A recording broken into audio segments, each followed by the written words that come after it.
This program features live coverage of an African safari and may include animal kills and carcasses. Viewer discretion is advised. Good morning, everybody. Welcome to Djuma Private Game Reserve. We are right over here. My name is Raymond, together with Matthew in my camera. So we're just looking at nature, how pretty it is. It is sort of like a wonderful day today. It's not cold, it's not hot, but it's just a little bit cool. That's a very, very nice day for today.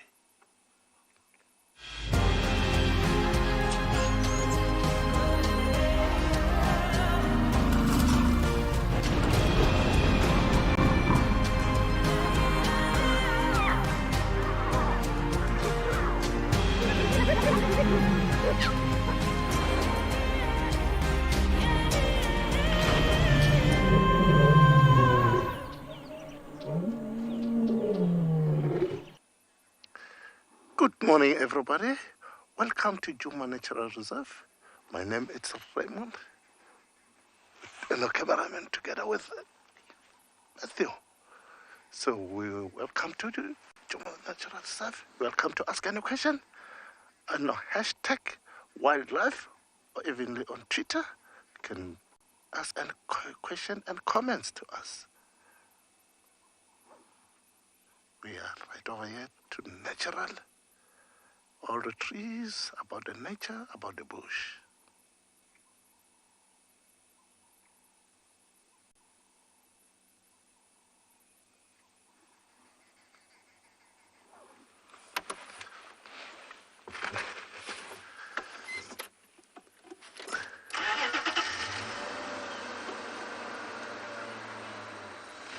So while we're driving, we might see something special around over here in the bush. Nature is playing its own role.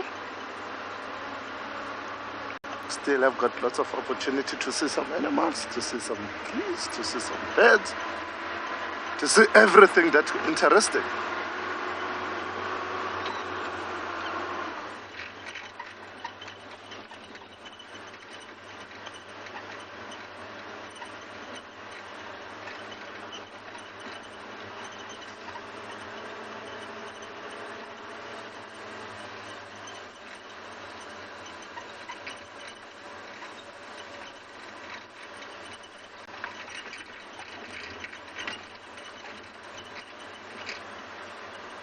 Yeah, we just want to meet Matthew right over there.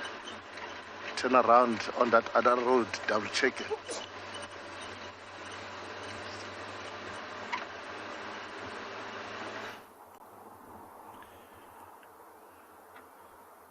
Welcome everyone to us at Pridelands and this lovely male Impala who is looking a little nervous actually. Keeps looking down towards the drainage line. I wonder what he's smelt or seen. It's a nice cool morning. It's quite mild actually, but a little bit windy and a little bit hazy, but a lovely day otherwise. And we can't wait to show you what else might be around any of these corners in the bush. My name is Michael Anderson and behind the camera is Gert. And as I said, we are here at Eco Training Pridelands Conservancy, just outside of Hoedspruit town. Beautiful, wonderful area. And it's part of the Greater Kruger National Park, so we're glad you could join us here. And we've still got this Impala. He's walking off now. From this angle you can actually see his fur looks a little bit darker. I don't know if you'll actually be able to see him. He's just through the bushes there. He's very well hidden now.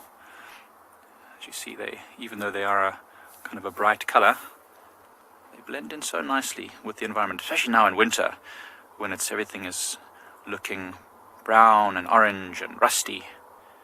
Blends in very, very nicely. I wonder where the rest of them are. We saw a few more earlier. We came back to check where they are and they seem to have moved off. As you can see, his fur looks very fluffy because he's a bit chilly. He's trying to keep himself nice and warm. Of course, those black marks stick out very, very brightly on his hind quarters so that they can follow each other through the bush. And there he heads off amongst these sicklebush thickets. In the sicklebush area here, it's lots of grass, and impalas are mixed feeders, so they can also eat the sparse bushes. So there's a few still green leaves here and there on the sicklebush. So yeah, they are moving through here, and we'll go and see what else we can find.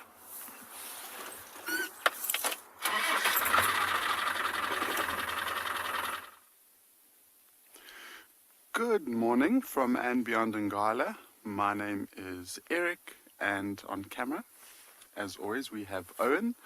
We have started the day off really nicely with this beautiful herd of elephants that we've been sitting and watching for about 10 minutes or so.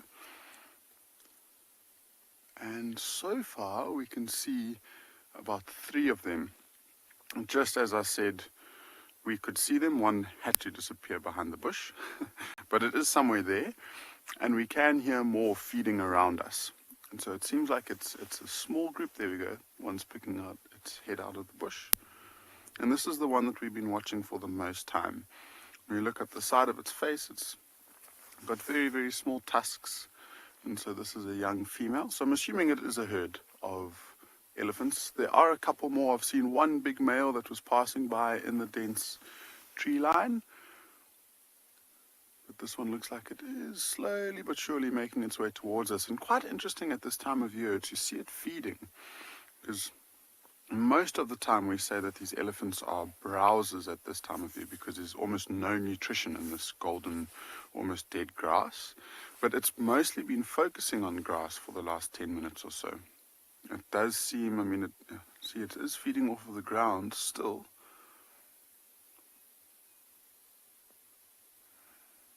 It's hard to imagine how they can extract all of those nutrients they need to survive just eating grass.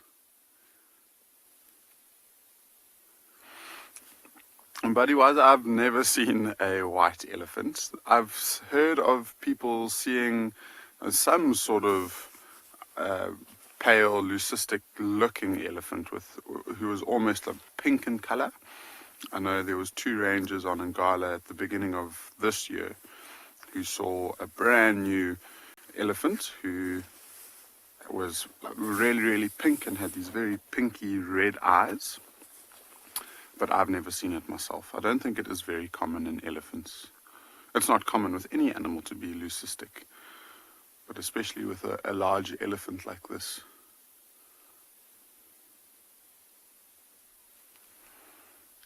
So let's see, we get a nice view of what she sees. It looks like she's moving on from the grass and is now focusing more on the leaves, which should hold a little bit more nutrients at this time of year.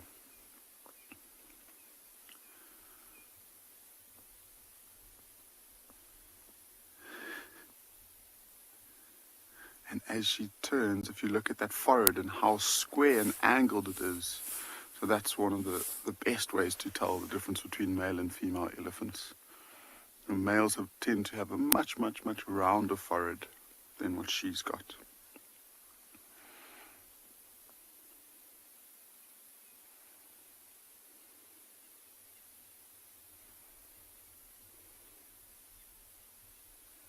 Oh, it's such a beautiful morning. Crisp and clear.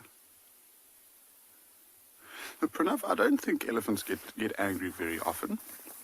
They are a very, very placid animal, and if they're not feeling nervous of anything, then they tend to be very, very relaxed.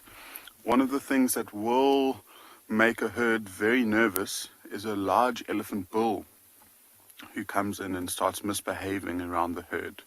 And that tends to happen especially when there's a female who's an estrus, and this male's very interested in mating with her. And if he's misbehaving himself, he could be breaking branches and chasing other elephants around, and he could cause damage to much smaller elephants in the herd. And that tends to trigger the herd, and that's when they might become slightly more aggressive than what we usually see them to be.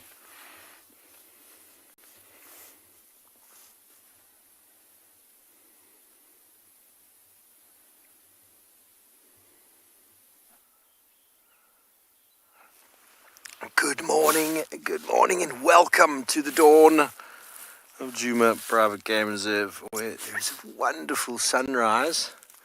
Hello everybody, my name is Steve, joined by Craig Zammit on camera, and well, it is a wonderful day to be out and about. And we've got some bird activity going on here that Craig's going to try and get. There's a raptor trying to smash a fork-tailed drongo, or an oxpecker actually, but I cannot tell. It's very hard to see. Very hard to see. Okay, he's going to try. He's going to try. That bird of prey, which I'm trying to identify, it looks like a sparrowhawk. It's too fast and too high above. So let's get back to that wonderful image while we allow all of you to just enjoy the morning. And maybe you can hear this bird's distress calls as it tries to evade what looked to me to be a black sparrowhawk.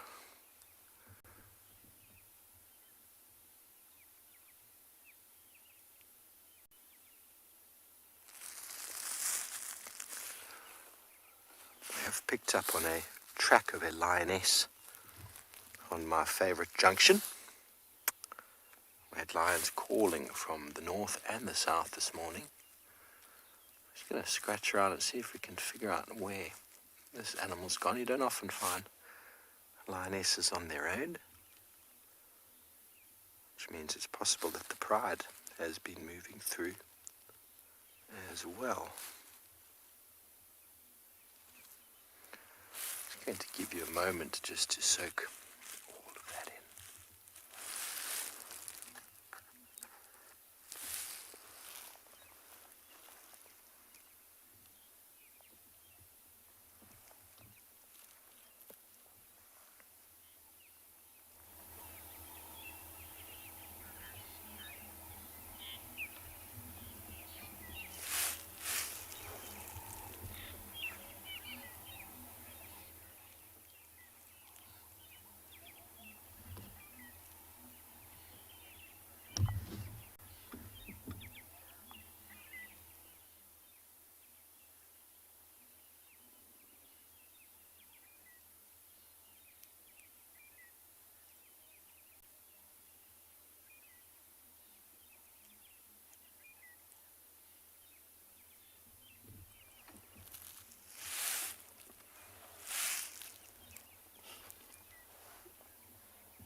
And a very spectacular, is it not?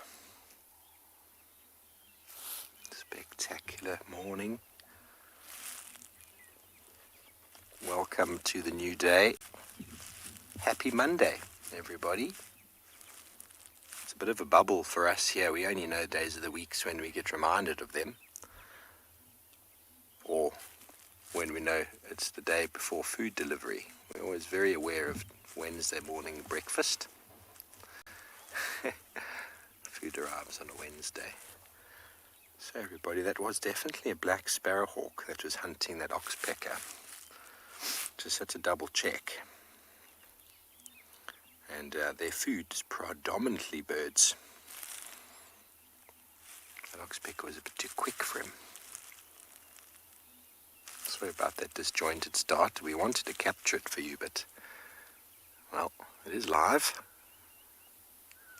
And it was right above our heads. I was going to play the black sparrowhawk call for you in case you've never heard it before. Just have a listen to my hat.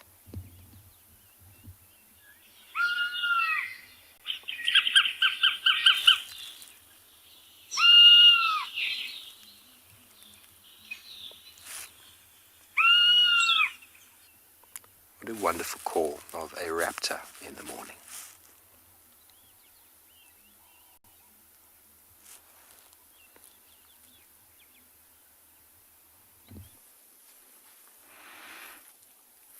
We are still with this herd of elephants, and luckily for us, we decided to sit and just listen, and I think we must have caught the front end of the herd, because the rest of the herd is moving through the trees, and we're seeing some really nice views of some small elephants. And this one that we have in frame right now is the smallest one that we've seen so far, and she's just come out into the open area, but I'm hoping it might move more towards where we are, because there's a beautiful clearing that it will pass through, and we'll see it quite nicely.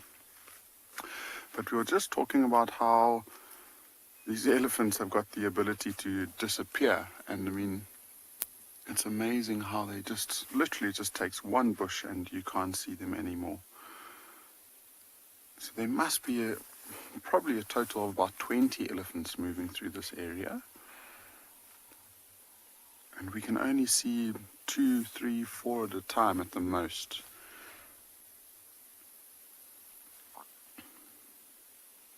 The majority of the ones that we've seen so far look like either adolescents or young adults. So I haven't really seen a big female or a very, very large male yet. I'm sure they're around. And you can just see the bush shaking, so that's from an elephant in there. And if you look very closely, literally all you can see is that tail. And what I found quite interesting is this elephant in here is a young male, and he was following the exact same path that that young female took. And so it might just be curiosity, and he might just be following the scent of her to see if she might be ready to mate. But it's an instant like this that will make the herd change and become more aggressive or slightly more nervous, which might create the knock-on effect of them becoming slightly more aggressive.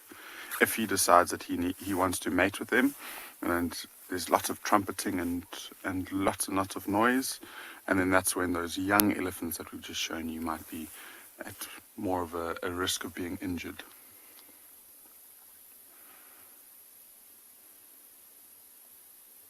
See, that one there, just looking through the trees, is also feeding on grass. And it's amazing if you just watch it passing through the bushes there. The only thing you could see from time to time is that flash of white of the tusk.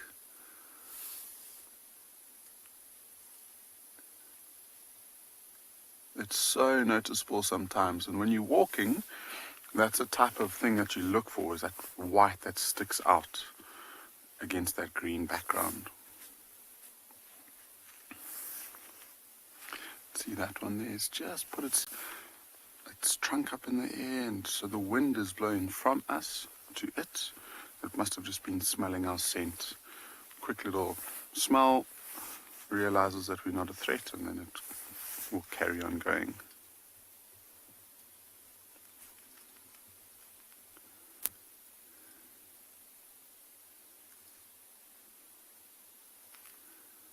Sure. Buddy Wazi, you've asked a very interesting question. If a forest elephant, who naturally, for those of you who don't know, they occur within the central rainforests of Africa, so around equatorial Africa.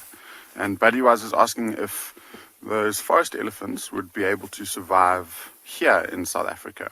The elephants that we're looking at are called savanna elephants, and I would imagine that they are very, very similar. I mean, they look very, very similar. The major differences between savanna and forest elephants are the tusks. So forest elephants' tusks will grow almost straight down, whereas the savanna elephants tend to stick out in front of them. And yeah, I think elephants are so adaptable. They're such an amazing species that I wouldn't think that a forest elephant would have too much problems adjusting its diet to feed on the habitat and the habitat types that we have in South Africa. So I would imagine that it would be able to survive in South Africa. You know, in the forest, I'm sure most of its diet is feeding off of succulent leaves and trees, and we've got an abundance of nutrient-rich trees and grass that elephant would easily be able to survive on. See, another small one, and its tusks are just starting to grow. So that's probably an elephant who's around about 2 years of age, if those tusks are just poking through the skin. And it's so nice to be able to spend time with the engine switched off at this time of the morning, to give us time to just take it all in. So listen to these elephants feeding, and then also figure out what's going on with the reserve. And Owen and a few of the guys at Tented Camp actually heard the pride of lions calling, and that's one of the reasons why we came into this area. So just to be able to switch off and listen to see if we can hear anything else, see if that, or try and figure out where the pride of lions is always helpful.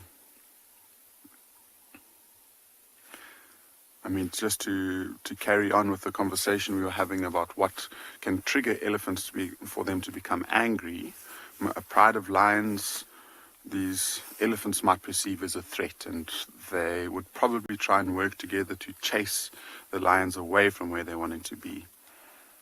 And so to see them very, very relaxed like this probably means that the lions aren't really around this area.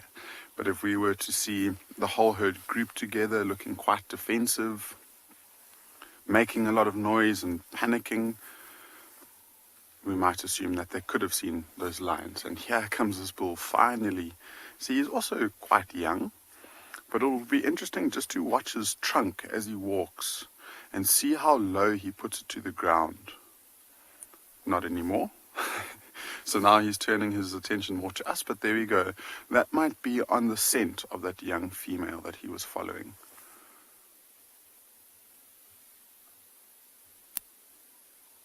And again, just every now and again he'll put his two little digits close to the ground, have a sniff, and then carry on going.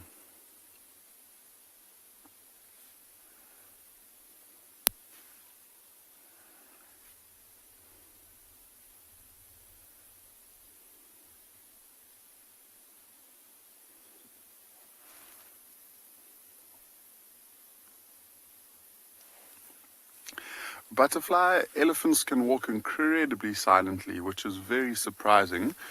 There we go. It's a beautiful view of an elephant this morning.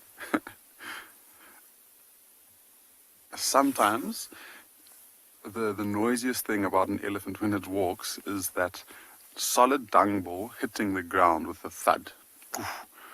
And sometimes that's the only thing that you might hear when an elephant is walking past. But underneath their foot, they've got this very, very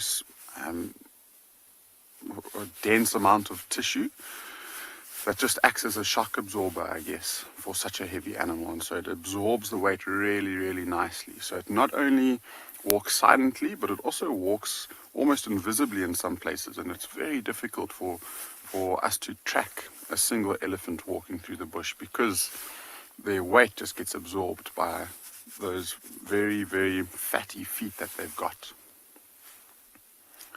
The grass is unfortunately a little bit long there, but sometimes when you see it walking, as it steps, you can see the whole foot widening at least by another centimeter on either side of the foot sometimes. And so when they're not crunching through, oh, here comes another one. See, this is probably one of the oldest elephants that we've seen so far, and it's followed with at one of the tusks that is just starting to grow. And so as she comes out into the clearing, have a look at her head and just see how the baby, I suppose, is a good example to compare it to. But it's very smooth and there's no indentations whatsoever. You can see in its tongue. You have to think, I wonder, would that youngster have stopped to feed on that branch if the mother didn't? And I would probably say not. And so it's probably the process of it learning and understanding the things that it can and can't eat.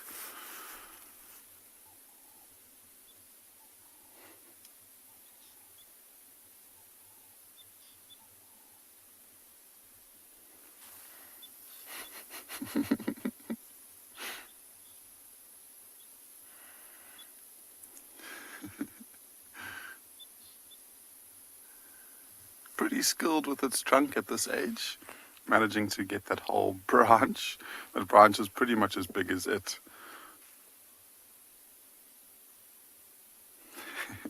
Refusing to let it go.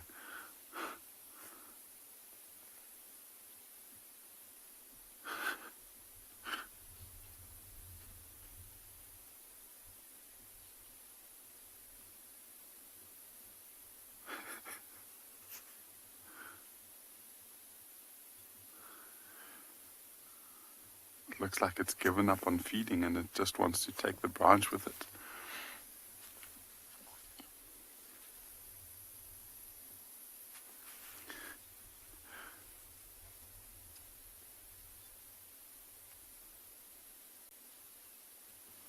Yeah, wild gator's tusks are tiny and they've only just starting to grow. And this tends to be the age that the youngsters stop suckling, because those very, very small little tusks are sharp. And so if the youngster tries to get underneath the mother's leg, those tusks poke her and it becomes quite uncomfortable for the mother. So that's when they tend to start being weaned. I think there's even this one looks like it's even smaller than the other one. No sign of tusks yet.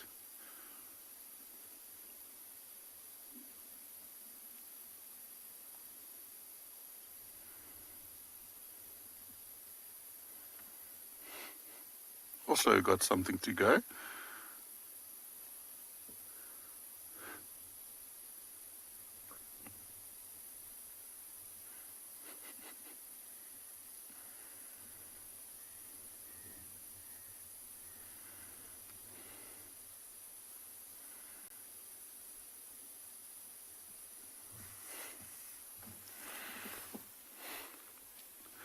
And nowhere near an adult elephant, so I wonder where its mother is.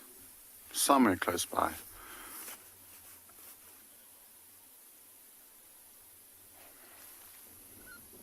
This one could be the mother.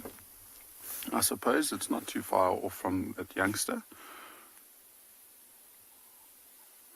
I think one of the most amazing things to see is the interaction with these smaller elephants when they start playing around with one another, and you see how much they interact with one another. Is a whole lot of fun.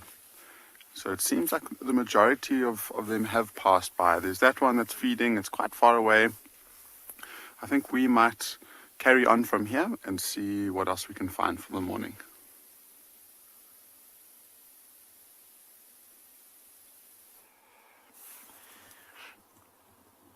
Wow, we are so lucky this morning. We've managed to find that single young lioness that has been moving around Pridelands for the last few weeks. She was at our waterhole last night and I thought she might be around here somewhere. And just as we came around this corner, she was sitting on a little bit of an open patch. But as you know, she's a little shy. As you can see as she looks at us, we're quite far from her now. We're probably about 60 meters away from her. And she's just sitting in a little bit of a drainage line. But she's a stunning cat. See, you can see her ears are back. She's listening to us. We're keeping our distance. We want her to become comfortable with the vehicles. And she was very close to us earlier. I didn't realize how close, actually. And when I tried to reposition the vehicle, I realized she was only about 5 meters away from us, and she bounded off down into this little drainage line. But she seems to be settling down now. Busy having a grooming session. She did scratch herself. She was stretching her claws on one of these tamboti logs or knobthorn logs, and now she's just having a good grooming session. So we're going to stick with her, I think, as long as we can. It's amazing to see a lioness so close to our camp. She actually came last night at about 6 o'clock as the show was closing. She just popped out at our waterhole, and we said, no, come out earlier next time. But she's a wonderful, cool cat. So we're just going to leave her to get comfortable with us, and then maybe we'll try and reposition when we can to get a better view. I know right now she's extremely well camouflaged in these bushes, but we don't want to disturb her. We want her to be comfortable and maybe even come back out into the open to sun herself, because it's actually gotten a little bit cooler as the sun, as it always does. But it's awesome to see her. Elijah is asking if lionesses mark territory, and absolutely they do. All lions are territorial, so the male lions are the ones we all know as territorial, and they roar and they walk around scent marking, but lionesses will do it as well. They'll also scuff into the ground and spray their urine. They are wanting to keep their territory safe for any cubs that they have. So Elijah, absolutely they do, and they will defend their territories against any other prides, any other groups of females that might happen into the area. Oh, I don't know if she's put her head down, if she's just staying still. She's so well camouflaged. It's incredible. Now you can see why, even though she's alone, she's been quite successful. She's been making kills and surviving without any other members of her pride for some time now. It's interesting, we were discussing it amongst a couple of the guides in the area, and we came up with a few interesting theories. So perhaps she's a bit young. She's still got spots on her underside and her belly and her legs. So she's probably even around 2 or maybe even younger than 2 years old, I think. We're not 100% sure. And so it might be that she's not quite yet ready for mating. And maybe some other male lions moved into the area who she's not related to. And if she can't mate, and she's not one of their offspring, they might have pressured her to move out of the area. Maybe they don't want to tolerate the youngster of any other male lions. But she's obviously just old enough to be independent because she's doing fine. I know it's a tricky view. I don't want to reposition the vehicle just yet. Give us a moment to let her relax and see what she's up to. And then we'll reposition to make sure we get a better view of her. I'm sure you understand we have to be very sensitive to these animals, especially when there's a single young lioness like this. We don't want her to feel threatened or pressured and then moving out of the area. That would be so against everything that we stand for. So we're going to be very, very careful and considerate of her, and be very ethical with her. But yes, so we think that she might have been pressured out by some other male lions that might have recently taken over an area near here. Oh, she seems like she's going to get up, maybe. No, she's still having a good old scratch. Without the rest of the members of a pride, she's probably struggling to keep herself very, very clean. Remember, they're very, very social animals, so they'll often groom each other in order to keep them as healthy as possible. You see, she's scratching quite a lot, so she might have a few ticks and fleas and other parasites that are just causing her a bit of discomfort. So she'll spend a lot of her day grooming. Oh, now she's settling down in this drainage line. She might end up staying here most of the day, which is great. It's very close to our camp, so it means we might get a chance to see her at the waterhole again. Right, now that she's settled down, I think I might try to reposition the vehicle.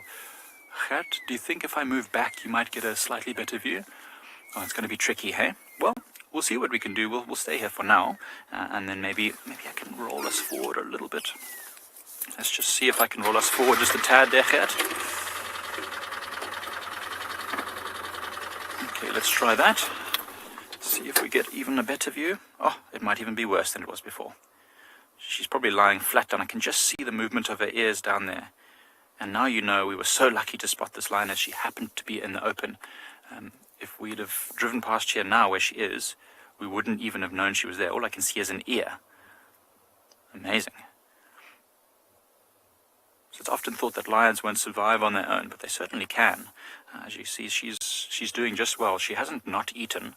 She must have been hunting, but maybe she's focusing on smaller things. She's focusing on small things like duikers, maybe steenbok, maybe even ground birds, eggs, that kind of stuff. So, because she's focusing on these smaller things, we haven't necessarily seen the leftovers of her carcasses because she'll eat everything. She'll crunch those small bones. She won't leave anything left behind. And that's why we haven't seen the evidence of her feeding. But she's certainly in good condition, so she must be feeding. Now you can see the place that she's chosen. A little dense thicket right at the base of a bit of a drainage line. We can't drive over that area directly because it's quite open and bare. We don't want to cause erosion. Amanda's asking if she might rejoin the pride or her pride or a pride as she gets older, and definitely she will. I think she won't want to live her whole life on her own. It's probably just at this time now when she's feeling a bit pressured to leave. We've seen her with other lions before, other young male lions. So she's definitely socializing when she can, and we've been hearing lots of lions calling in the distance over the last week or two, and so she's certainly aware of lions, and she might even join up with them for short periods of time, but perhaps she's just waiting to find her niche, her spot in a pride before rejoining. But she is quite young, so she probably feels a little bit nervous. She's got her head up again, and she's busy looking. You see that? She's looking around. Maybe she's even thinking about hunting. It's a bit windy this morning, a little bit of a breeze. Lots of antelope around, lots of impala. So she might even think about hunting this morning. I don't know. There's a leopard that had made a kill a few days ago. You might have just caught a glimpse of it when we tried to put it on film about 2 yesterday or maybe the night before. And she might even have come into this area to investigate the remains of that carcass in a tree. Now, lions can't climb very well, but they certainly can climb a little bit, and that tree wouldn't be the most difficult for her to climb because there's a couple of branches low down, so she might even head towards that if she can smell it, and if she's hungry, she might even climb up that tree. Oh, she looks like she's looking across the drainage line now. If she walks, we'll have to relocate, and we might go through a no signal area. Jerry's asking why lions get ousted from the pride. Well, we're going to follow this lioness soon, but we're going to lose signal if we do follow her, so just be patient with that. But why, Jerry, lions might be ousted from a pride is because they might be the offspring of another male lion, which is not related, and maybe too young to mate, so not really useful for that new male if he wants to mate, and so they might oust them from a pride. But I'm going to try and just see if we can follow this lioness. Bear with me, everyone. Bear with us. All right, so hopefully we can find her again and we'll bring her back to you.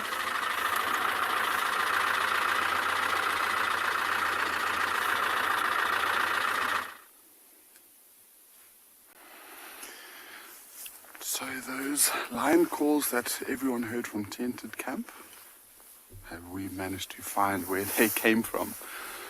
And so this is the pride that we've been seeing pretty much for the last 3 or 4 months, and that one little elbow in view that you can see is the white male of the Birmingham Pride, and it's a really nice sighting because we've got him, and then just off to the left again in the very long grass you might just be able to see the back of the youngest mother who's got the newest additions to the pride, and it looks like they are getting some nice milk and they're drinking. But probably one of the most fascinating and exciting turn of events in the last couple of days is the addition of that one over there. That is the young female who's been missing for a week, and she's managed to find her way back into the pride. It is absolutely incredible, the journey that she's had to endure and the distances that she's had to cover to find her way back into this pride. And I would love to know how she managed to do it, but she's done it. Last night, or the day before, she was nowhere to be seen. She's been missing for, I think, 5 days, and this morning she's just turned up, which is incredible. The last time that she was seen with Tristan must be over between 12 and 15 kilometers away from us. And so in 2 days, she's managed to cover that ground, and she's found her way back towards the pride. So that is no mean feat. She has done incredibly well. And let's see, this might be quite a tender moment. No, it's not going to be, because this is actually her mother, the one that stood up. So I thought maybe there's going to be a little bit more of an excitement with the greeting and a bit more affection. So she's not the only one that's made an appearance. Yes, she is. And the other one that was missing was a lion who's crept into a lot of our hearts, is this one over here. He is the young male of the pride, and he's the one that's been injured for about 3 months. He was also missing. And I wonder if the two of them managed to stick together somehow, and they managed to cover this distance throughout the night and find their way back into the pride. So it's quite an exceptional feat that they've managed to survive this. And I mean, Owen and Nikki and a few other guys who were staying at the tented camp heard them calling last night. And so, with that pride calling, there's potentially 5 lionesses and 2 males, so that's 7 lions calling at the same time. And that sound must travel from a huge distance.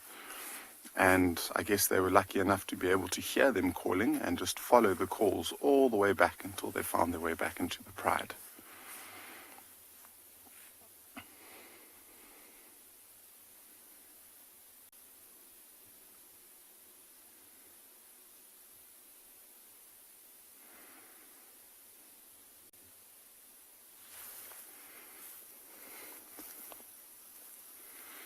And so she's gone and lain right in between two of the lion. It looks like one cub and one lioness, and I'm sure she must just be feeling like the most happy and grateful little lion cub in the whole entire world.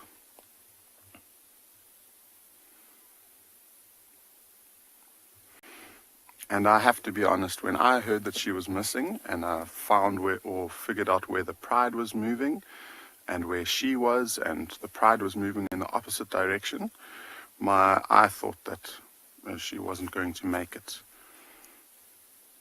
And so for her to be able to do this is, there's a little lion that's just come onto the road.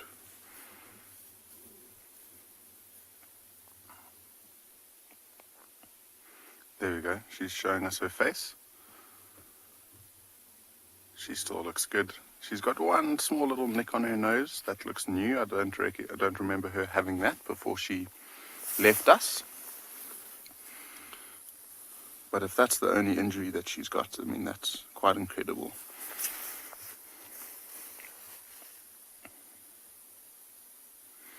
And so she's a little over a year, I think, a year and 4 or 5 months, maybe close to a year and 6 months now.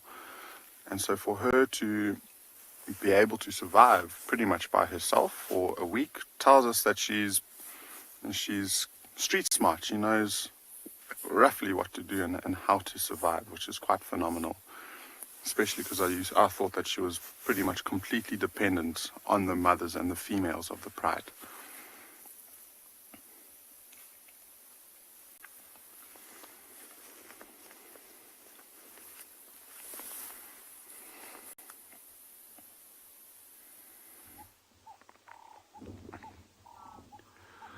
Good morning from a insanely awesome day out here at Tswalu Kalahari.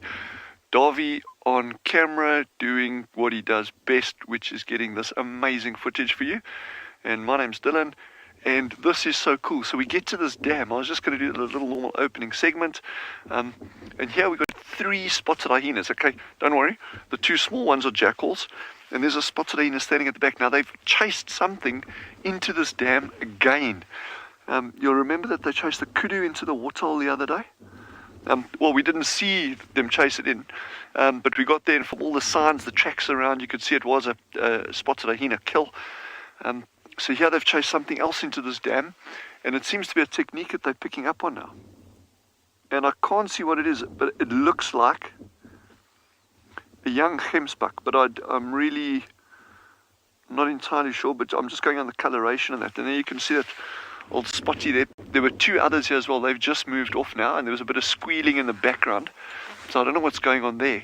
But this is so exciting, and it took me completely by surprise. I was like ambling up to the dam. Yeah, we'll just do like the segment, and next thing, he has spotted hyenas on a kill. So it just shows, always expect the unexpected. Anyway, good morning, and it's great having you all with us. Thank you for being with us. Ask questions, chat with us. If you want to know anything about this area, where we are, the animals we're seeing, just don't be shy. And wherever you might be in the world, whatever you're up to, if you're driving, you shouldn't be looking. Or if you're flying, hope it's an amazing day out there. Or if you're just chilling at home. So what we're going to do, I just want to give you a very quick update on the meerkats. So it seems that the meerkats have moved from that burrow that they've been at the whole time. So polar bears asked, why do they keep putting their kills in the water? Spotted hyenas are well known for actually putting even pieces of carcasses in waterholes up in the Central Kalahari Reserve. They actually do it there quite regularly, what they call the Kalahari Transfrontier Park. But I think what's happening here, it's not so much that they're placing the kill in the water, as opposed to actually chasing animals into the water and catching them on the edge of the water over here. I think that's what's happening more than them actually placing the carcass in the water. So it's very interesting. But what I was saying about the meerkats is, so Rebecca, our meerkat habituator, she says it seems like the meerkats have actually shifted their burrows. So they're going to be following up on where those meerkats are this morning and this afternoon. So we'll be back with the meerkats hopefully again tomorrow morning. But I think for this morning, now that this kill's here, I think Davy and I might actually duck into our little hide in 10 minutes or so. You reckon, Davy? I think it's a cunning plan. Cunning plan, my lord. No, I think this could be just good fun. And maybe even this afternoon, if everyone's keen for it, I'd be very happy to do another little stakeout. And we know this dam always produces. I mean, it's never let us down once in 9 weeks now. So, yes. Oh, and the other cool thing is both the shell ducks are here as well. They're over the sarcophagus. There you go.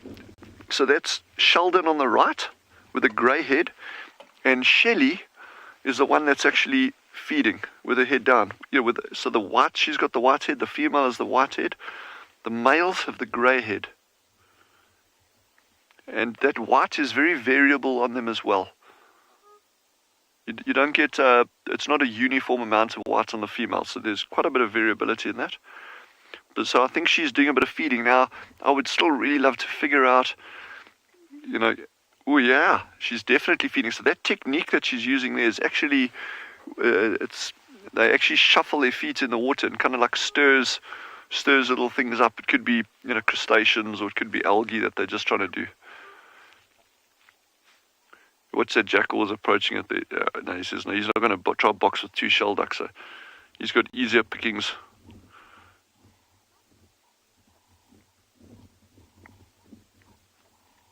So why I want to spend some time in this hide is that carcass in the water is going to drive the jackals crazy. Makana's asked, why are the hyenas and jackals following each other? So they are both scavengers, but they are also both superb hunters. Vastly different prey sizes that they're capable of taking. Spotted hyenas will comfortably take, in big packs, will comfortably take down adult wildebeest, oryx. We've seen, on Tswalu, we've seen individual spotted hyenas catching adult bull kudu, adult male kudu. I mean, that's a big prey item for a single hyena, but they're capable of doing that. Jackals, on the other hand, much smaller prey items, but they're also sometimes hunting in small groups, 5, 6, 7 together, and they have been actually recorded catching adult male impala, which is pretty impressive if you think about it. I mean, that's like the size of a, I don't know, like a small dog. Why? Because it is a small dog. No, it's a small canid, but they, if they're hunting in groups and that, they'll take down fairly large prey items like impala. But yeah, I'm very excited about this. So I think for this morning, we'll just get stuck into the little hide there and just see what happens. And then Rebecca can just follow up on the meerkats. That'll help us quite a bit going forward. And then maybe for tomorrow morning we can be back on the little meerkats. But I'm quite happy about this carcass being in the water, because it's going to drive the jackals absolutely batty. Because they'll walk through that water to get to it, but it's certainly not going to be their preferred choice. They would far rather not get their feet wet if they can help it. But yeah, so let's see what happens. Hey, maybe we sit there, we don't see anything, but already what we've seen this morning is just brilliant.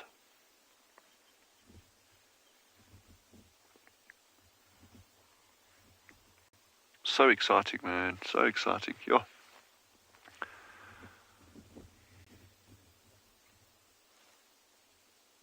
I love it. And the soft pastel shades along the skyline behind where that jackal's sitting there.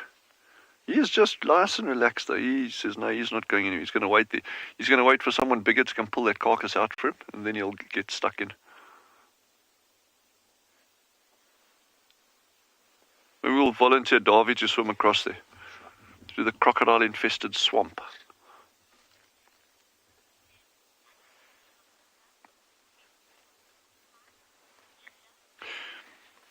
Ginger, that's a great question that you've asked there. And the question is, will a carcass in the water actually taint the water? It can, 100%. The thing is with these carcasses, if it was something like a giraffe or a buffalo or something like an eland, something really big, we would actually pull it out the water, because, these water points, they're few and far between. So we don't want to just like leave a carcass in the water here. That can compromise the health of the system over here. So we'd actually remove it. But these small carcasses like that, remember there was a kudu on the edge. In fact, you can, if you pan over to that kudu to right to the left over here, you can just see what's left of that kudu. You know, they made short thrift of that. So, yeah, with these kind of size carcasses, there's not, oh, look at that, that's pretty cool, eh? Yeah, there's not much left to end up in the water and contaminate the water and that, so we wouldn't have to worry about it. But I'm just really interested in this. This is it seems that these hyenas are picking up on a technique here. And we know predators do that. I mean, you get wild dogs that end up hunting in a specific way. You know, lions are known for doing it as well. There goes the ducks. Okay, that's one duck. That's the male. So I just want to see which way he's flying out. That's interesting. So Shelly's still there, and she's just feeding like crazy. And Sheldon took off low level above the water, flying out in a southwesterly direction. So I'm just curious to see if she takes off just now, but she's feeding properly there. It may even be that she's going to take off just now. She's starting to make squeaky sounds, like duck sounds. What a pretty bird, eh? I mean, look how stunning she is.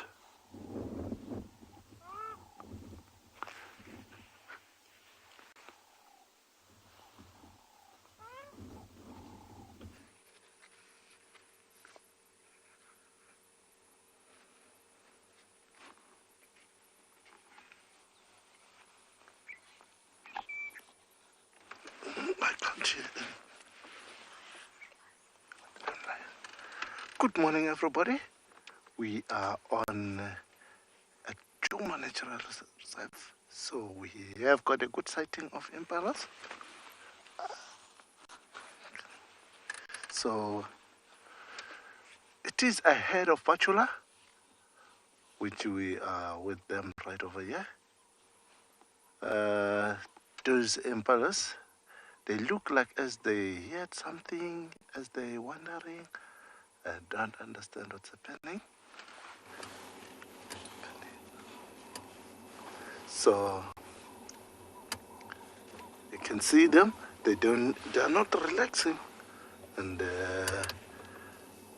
it's almost the time for them to be together. They normally separate once they finish their job for mating. So the male one form themselves ahead of Bachelor, thinking about to protect or to join the rest, because by the time for breeding, they need to be together, because those babies, they can't run faster. So these males, they've been closer in order to run faster, or to make sure that the ladies together, the female one together with their babies, they can manage to run first, and then they will run last. Impalas, all animals, it's easy to win for them, but there are plenty more than the others. They are very common, and they look so pretty as well. Very, very interesting animals. Okay. So, as there you can see, some are grooming to refresh their smelling. They also make their territory, this animal. As they're making their territory, they always do one at a time and doing everything at their own area. So they also have got some black hair at their legs behind. This one is where they refresh their smelling. If you look very carefully, and their black hair, where they mark their territory, everyone goes over there. But evenly, if wants to challenge the winner, they go and pee over there. Also, defecate on that area. Therefore, the one who's winning, who's have got the female one, he will know that there is someone who's provoking me, and therefore over there, if they meet, automatically the one who's protecting it's easy for him to lose because he always doesn't have any more chance to feed for himself. Every time and again, he make an order for the rest of the female together with their babies that don't go this side, don't go this side. Let's follow those guys because they believe the danger is always in front. They call them in order, go this side, go this side, go this side, by chasing them. And their chance to eat is less. But this one, just only for the eyes. If they heard something, they are very also good on hearing and their eyesighting. If as now, can see some looking one side to see if is there any movement, even if it's the movement of the wind. They make sure that we want to see what is happening. If one saw something, they shout to alert the others that, guys, there is something, by calling it, therefore all of them, they will start looking where it is, therefore they go ahead.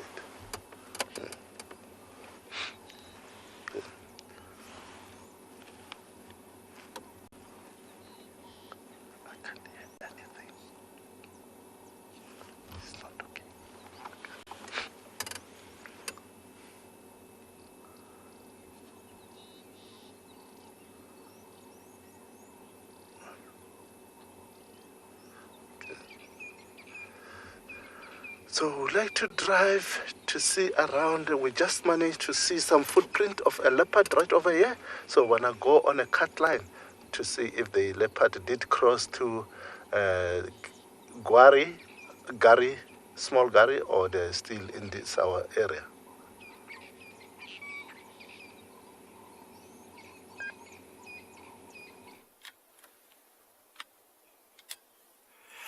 We managed to re-find this lioness as she moved up the drainage line, actually right towards our eco-training camp. She's sitting right now about 50 meters away from the closest tents, so you might hear some voices. Our students are actually leaving today, and so there's a lot of excitement and a lot of people, getting ready to leave. And so she's sitting right outside the camp, she's just listening. She's very curious, young lioness. So if you hear voices, that's what it is. And she seems to be alert. She's sniffing the wind. She did just chase some impalas earlier. I don't know if she's young and fairly inexperienced, so she didn't make a great attempt of it. She ran, and then they saw her and ran off. In fact, they didn't even really alarm call. I think they weren't really worried about her. They had plenty of warning to run off. But yeah, she's definitely alert and active this morning, which is great to see. You can see she's very curious of the camp, and she keeps seeing people moving about the tents every now and again. We have let everyone know, obviously, that there is a lion around, so they are aware of it and they are being careful.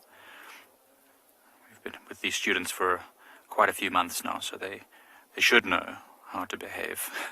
one would hope.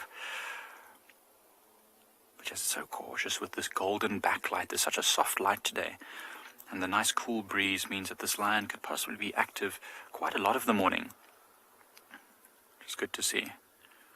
I do hope that she is successful in her hunting over the next day or two, because that would mean she'll stick around even longer, which would be great. So there's a vehicle driving now, do you see, leaving our camp, and she's somehow interested. I wonder if there's another animal around.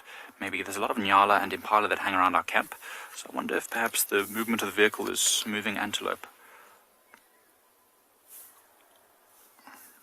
It's very interesting behavior, very curious for this young lioness. We've seen her about the camp quite a few nights where we hear something and we, peer out your tent and you see she's having a standoff with buffalo at the water's edge, or she's, playing with the elephants. She's, got that young attitude. I can't see her now. She's just moved onto this drainage line. I think she's just moving off to the right of your screen there, Gert.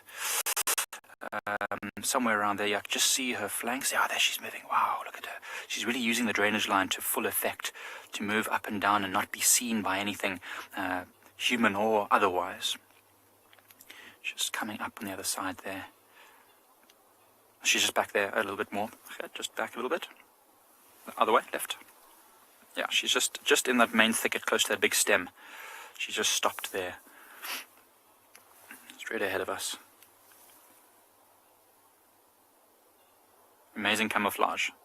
I'm sure she'll move again shortly, and then she'll come into the screen if she keeps going the way she was.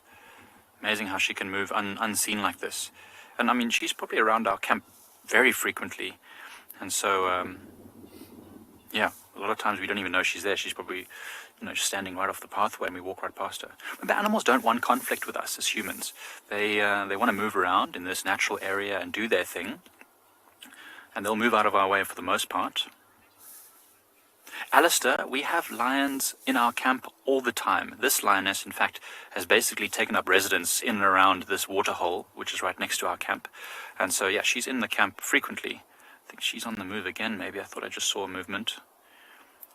But yes, as I said, we share this environment with these animals. They've been here for millennia, and we've moved in again after having left our natural, roots where we, our ancestors were moving around here in these bush areas. Pretty much in harmony with these animals for the most part. So that's what we're doing. We're not disturbing her, and she's not going to bother us. We're not part of her menu, so to speak. It's wonderful just to spend time with her.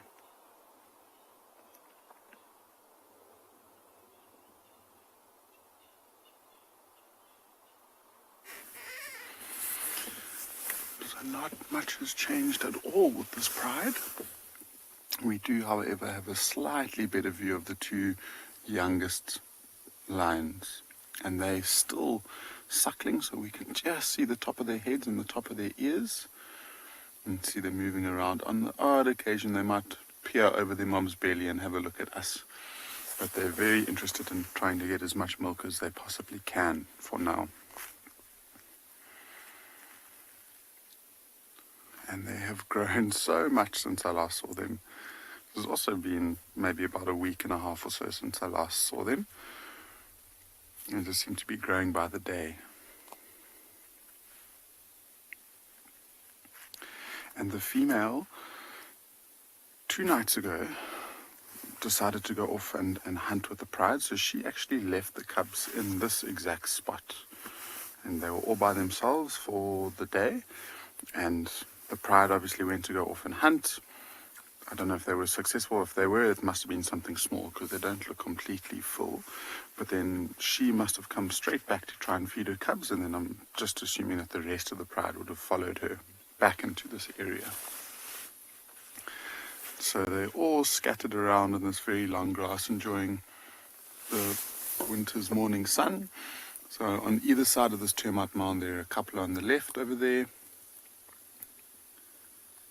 You might just be able to see over the top of the grass, and then the rest of the pride are on the other side.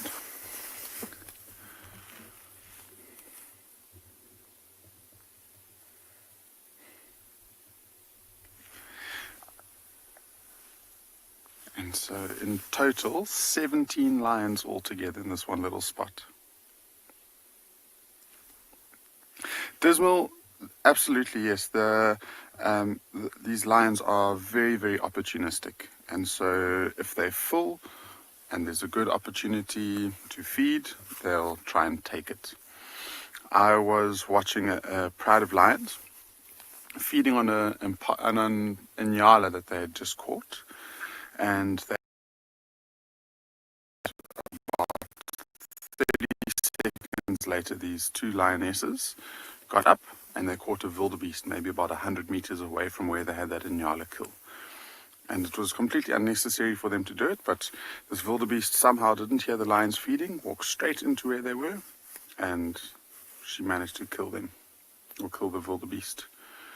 And it happens on a few different occasions. I mean, you'll sometimes hear of lions killing especially animals around a waterhole because they need to come and drink, and it's not uncommon for you to see 3 or 4 different kills from one night, and they might only need 1 or 2 of them to feed on.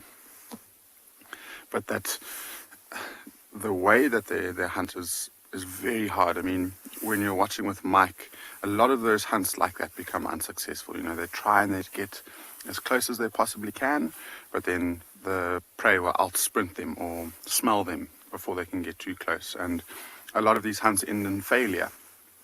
So these lions never know where their next meal is going to be from. And so they don't want to pass up something that could present them with a really good opportunity that will be able to feed them for another 2 or 3 days extra. And so they're also very capable of scavenging, especially I'd imagine if that young male and that young female who've just come back into the pride, if they saw vultures circling from a distance, or if they heard the racket of hyenas calling, they would have probably gone and investigate to see if they could get the scraps of food, which provides the vital energy for them to be able to make their way back towards the pride like they have.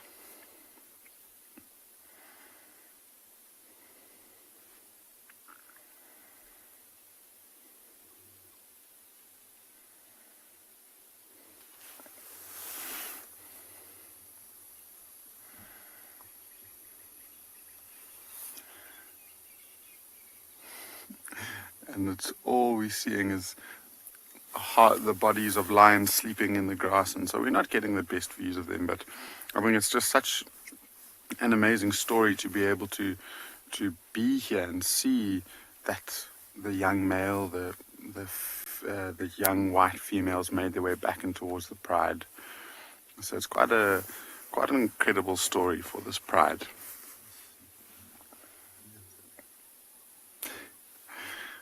They're all flat in the grass over there, so we're not really getting any views of them.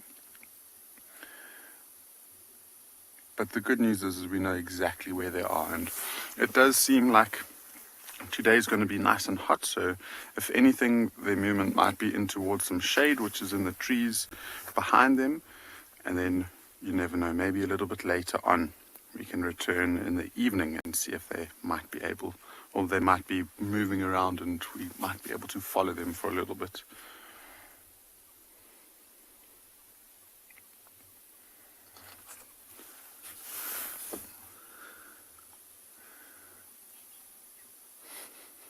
So reacting to noises every now and again.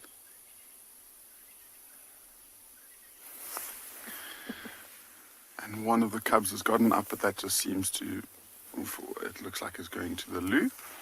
I'm sure it will sit right back down again.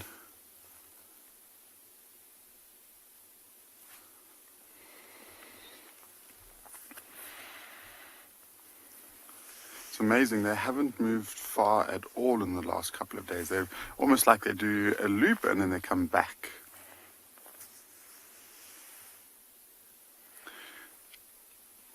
And so Owen and I, when we were last on, was 3 days ago, and we saw these lions who were flat and very, very full, about 50 meters away from here, down in the riverbed. So we're up on the northern bank. We're in between the Timbavati River, which is behind us, so directly behind where you're seeing now. And then if we were to follow the line that we're looking, so past this line and continue for another 400 or 500 meters, we would get to pretty much the only water source, or the largest water source left in Ngala, or at least in the eastern part of this reserve. And so they're in a very good spot where there's good grazing potential for lots of animals to come past, and then obviously being close to water, these animals will be walking hopefully through the lions to go and get something to drink.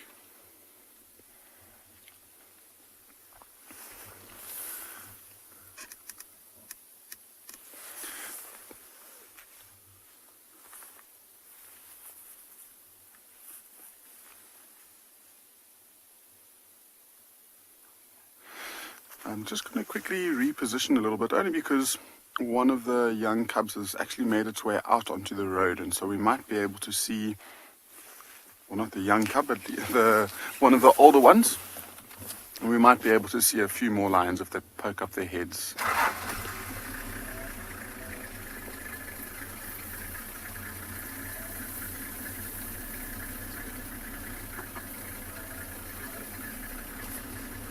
There we go. We'll have a quick look at one of the cubs before we continue on with our morning.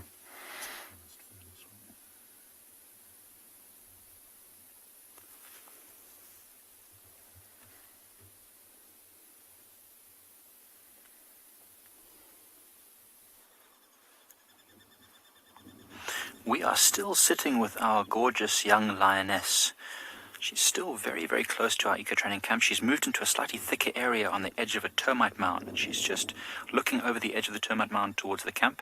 One vehicle did leave, one vehicle full of students heading home after many months in the bush during all this lockdown phase, and so they're very excited.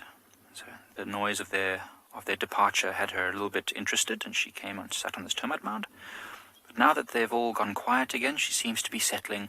I think this might be where she settles for the day. Nice soft sand in this drainage line, big trees to shelter her. Many animals come down throughout the day to drink. And so if she's interested in hunting, it's a perfect opportunity. She's downwind of the waterhole, meaning any animals that come to the water will not smell her.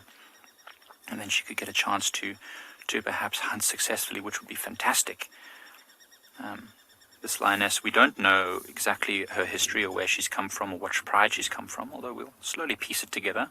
There's a lot of collaboration in this area to figure out where all the lions come from, their lineages. But this lioness has been affectionately nicknamed Lagatha by the landowners here at Pride Lands, because we've seen her always hunting on her own and picking fights with buffalo and playing with elephant. And if you know the story of the Vikings, Lagatha was a shield maiden, very, very brave and heroic. So she's been affectionately nicknamed Lagatha. I don't know if that's what she's called elsewhere in other parts of this part of the Greater Kruger, or if she does have a name elsewhere. But we like it. It fits with her. She's exceedingly brave and beautiful as well. You can see those amber-colored eyes just looking forward past the camp and towards the waterhole as well. A lot of impalas come down usually at about 9 or 10 o'clock as the game drives all finish. The animals know it's starting to warm up and all the predators generally tend to rest. They start to come down and drink. Big groups of them, sometimes almost 100 impala in this area come down and drink at the waterhole. So there's plenty of opportunity. Of course, more eyes and ears on the impala herds means tricky for her to hunt, but not impossible. She's been doing fine so far. And if you can hear that bird calling as a crested barbet, making a very, very monotone, repetitive sound, not so far from where we are. I wonder if that sound ever gives the lions a bit of frustration. Sometimes you see them snapping at things. Laya's asking, what will she eat if she gets hungry? Well, the answer to that is anything that she can, to be honest. Especially lions that are getting hungry, maybe desperate, or not necessarily desperate, but opportunistic. So if anything comes along, maybe a mongoose happens to go over that little mound, she'll try and catch that. A young warthog maybe, not a big warthog, because she's maybe fairly inexperienced. A big warthog is quite a dangerous foe. Impalas, of course, will be the mainstay of this lioness's food because they're abundant, very plentiful in this area. But she's certainly strong enough to take down kudus, maybe even young wildebeest on her own. But she'll be sticking with the smaller stuff until she gets a bit more experience. And certainly if she ever does join up with a pride, which we hope she does soon, then they'll start to teach her how to take on much larger prey like buffalo. We've seen her playing, stalking games with the buffalo, chasing them in and out, and having. It almost looks like she's just having fun with them in the evenings. So she's definitely learning the skills that she needs, and she would have learnt when she was younger. I mean, I'm not sure how long she's been living this fairly solitary life, at least for the last couple of months. But before that, she would have learnt a lot of hunting skills from the adult lionesses in the pride that she grew up with. It's a dangerous life for a lioness as well, because remember, there are, buffaloes which will chase her. They wouldn't necessarily be too afraid of her. And larger lions, we've seen 2 lions that she's been seen feeding with, one with a limp, fairly young male lions as well, and then a couple of older lions as well, which have been moving through the area. She does need to be alert because they can cause her a bit of problems. But it's gorgeous. We're just going to stay with her and see what else she does this morning.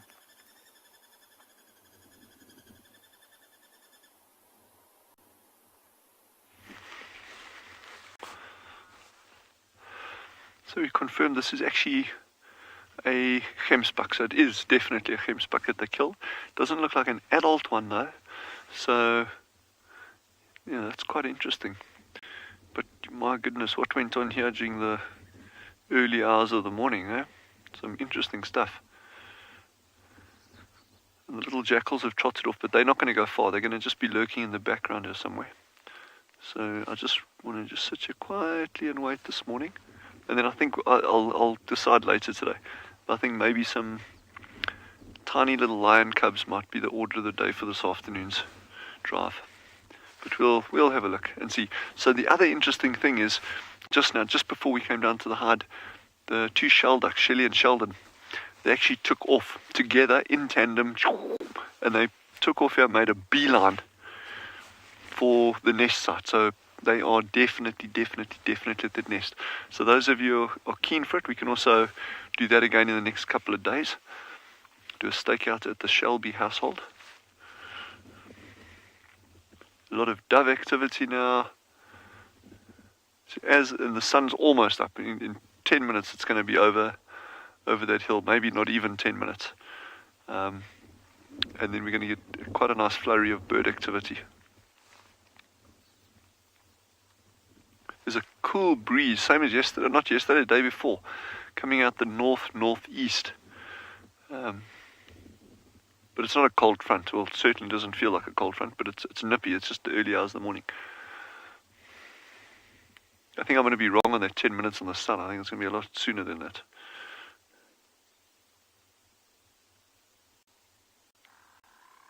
Oh, what a beautiful morning, man. Yeah, it's good. And I hope our colleagues all have some good sightings this morning and during the course of the day. I always enjoy hearing what they're seeing, because it's so different to what we're getting in this area, and like this whole interactive drive going on in my ear here. So you got a lot of, I'm just going to tell you what birds are coming down now. We don't have to go because this pan's quite widespread, so the things are like scattered all over. But we've got some Cape turtle doves, we've got some starlings, Cape glossy starlings, we've got yellow canaries, we've got a lapwing, a blacksmith lapwing. There's a laughing dove that's come down. I don't know what it's laughing about, but a chortling dove. Yeah, this is gorgeous, absolutely gorgeous. And you got this little lapwing foraging. It's going to move into this.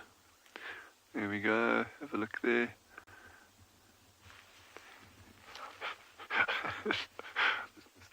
There he is, yeah.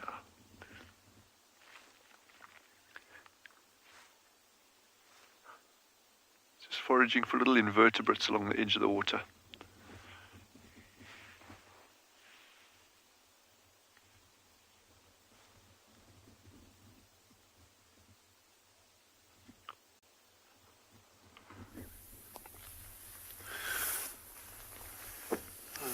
This is one of the dominant males of the pride with his head up. I think he's just reacting to some sort of noise. You can see that he's almost like listening to what we're saying, that he is pointed back directly towards us. But he's pretty uninterested. I think he might just put his head back down and go back to sleep. And that's what the whole pride is doing now. So there's pretty much no activity. If you look at the leg of the lioness that's directly behind the male. So if we go back towards where the male is and just look past him at her leg, it does look like there's a slight tinge of red on her front leg and her paw there. So that tells me that they could have caught something small last night. And so it could have been something like a young wildebeest, an impala. It could be a few different options, but some of the pride at least has got some decent food in their bellies. And as this male's up, one of the white male cubs has also just picked up his head and is now grooming himself quite a lot. And it's just in this grass, it's just quite amazing to see the contrast between the white cubs and him compared to his brothers and sisters and aunties, and how much more the tawny color helps just to blend in with the grass around. Oh, he's starting to grow his mane really nicely now. I mean, that's just so perfectly camouflaged. That coat is exactly the same color as the grass. And now this is the young male, the one who was also missing for about a week. And I wasn't worried about him at all. I knew that he would be fine in some regard. But the younger one was quite a fluke, I think. I think she must have had a lot of luck on her side. They must have been together, I would say. If they got separated together and they found their way back on the same night, they must have somehow joined up with one another.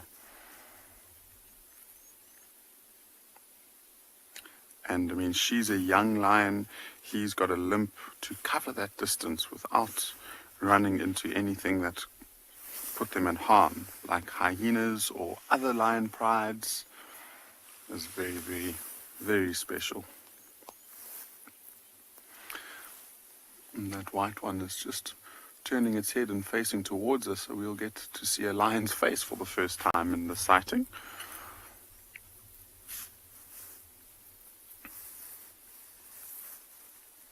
And his mane's also coming along really, really nicely.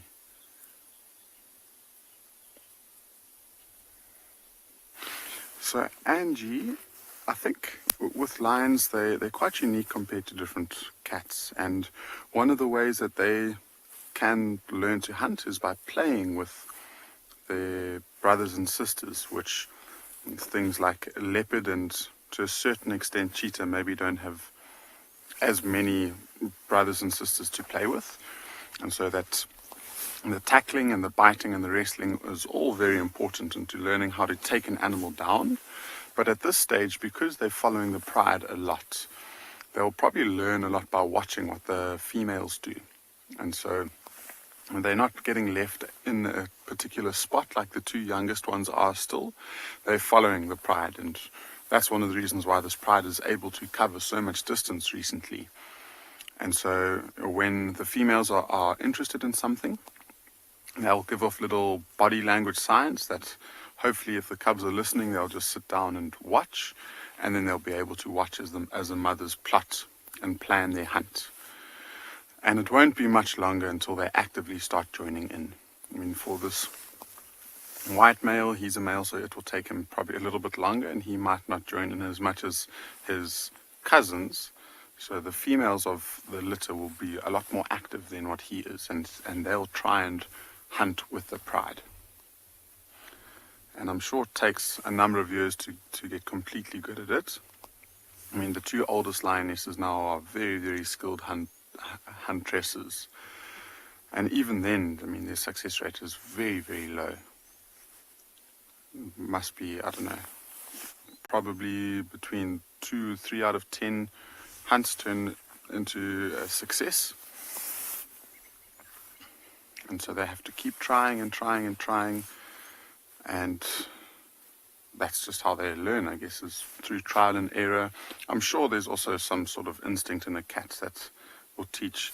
Oh, one of the young cubs is moving just behind the white one. And it's gone.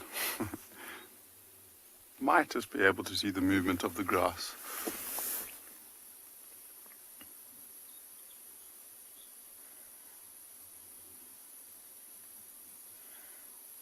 So precious white lions aren't albino. And if we keep looking at this young male, if you look at the ears there, directly behind him, there's a little bit of a different color. He's got coloring in his eyes, and so he's not completely albino. He's leucistic. And so leucism is just basically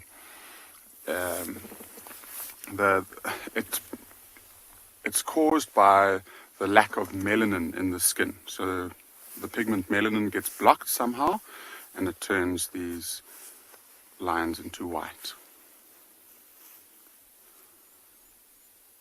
And so if it was an albino, it would be completely white. but it's still got some pigment and some funny colorations in the ears, on the paws, on the tail.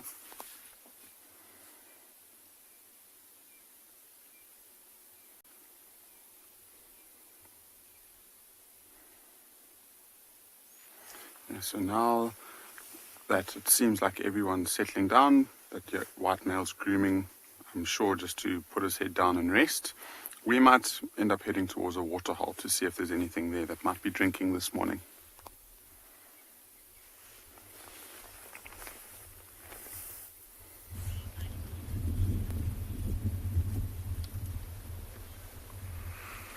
Good morning, everyone, and welcome to andBeyond Phinda Private Game Reserve.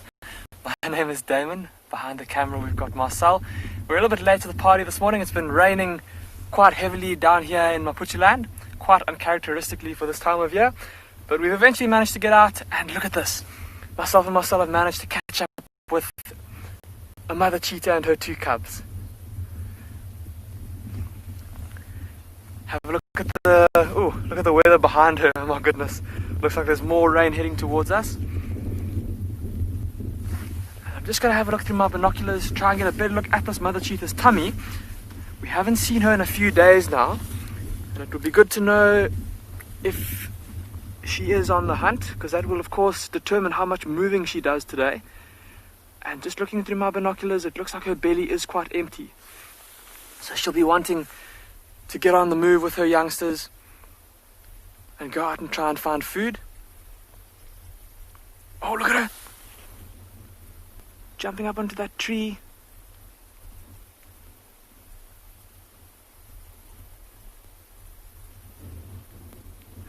Shaking the water out of her coat.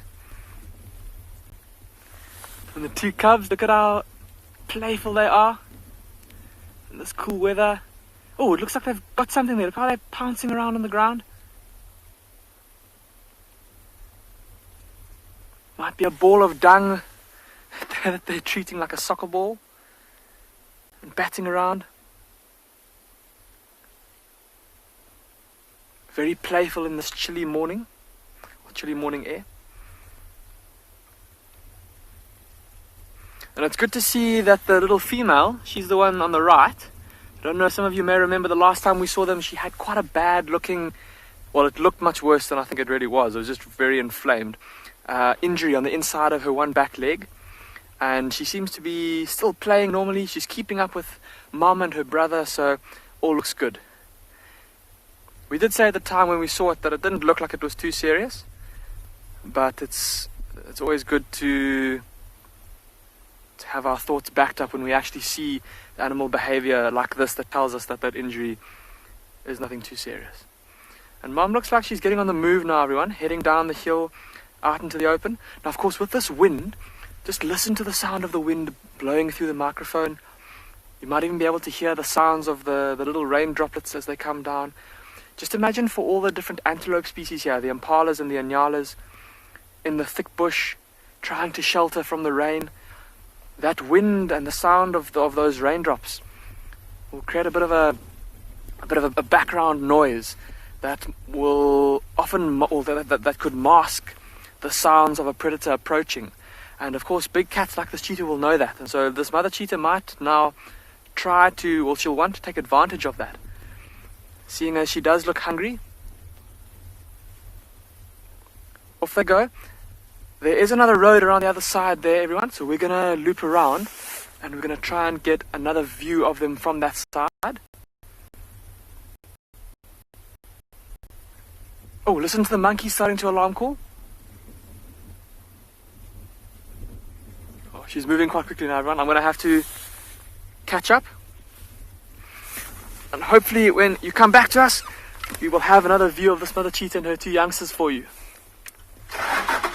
WildEarth relies on support from viewers like you to carry on broadcasting our daily live shows. A small donation goes a long way in helping us on our mission to connect the world with nature.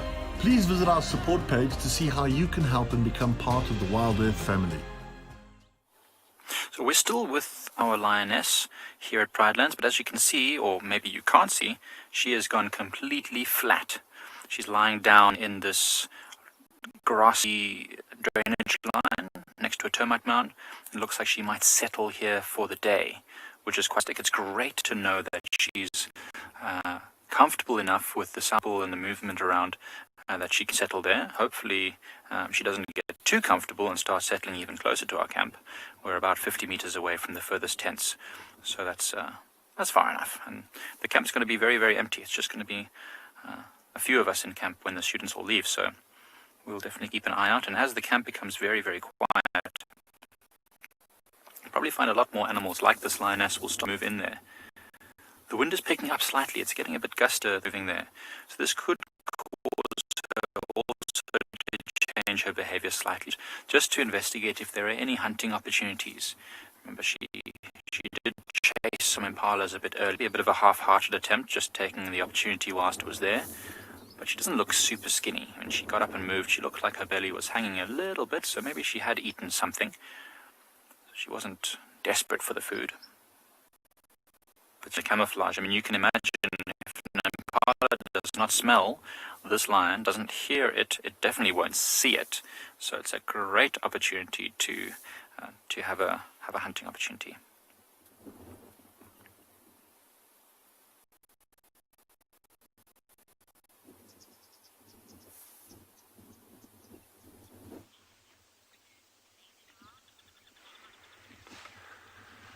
Yeah, so we just had a little jackal that approached, and he walked up to the edge of the water where the carcass is there.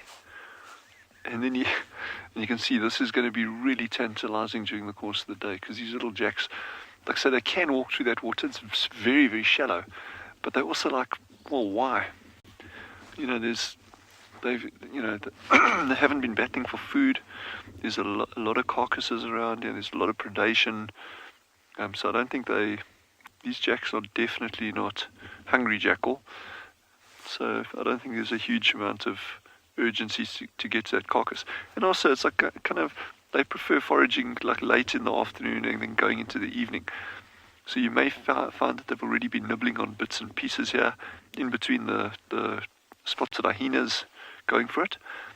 So I think they're probably just going to take it easy during the course of the day, find a place where they can just lie down out of the wind, and then this evening they'll start feeding.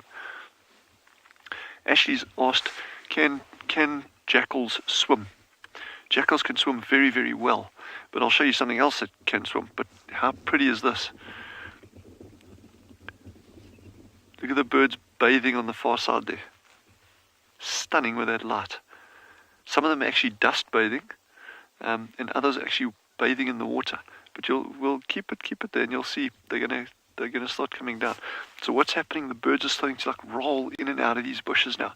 As it's warmed up, you're getting more and more birds coming down, and again, they're always super, super, super nervous around water bodies like this, just because of the threat of predation. And that threat of predation is so, so, so important for the health of ecosystems. Crazy as it sounds, but just look at that light. That's absolutely stunning. That backlight on the water being thrown up there. Hey. Wow, wow, wow, wow.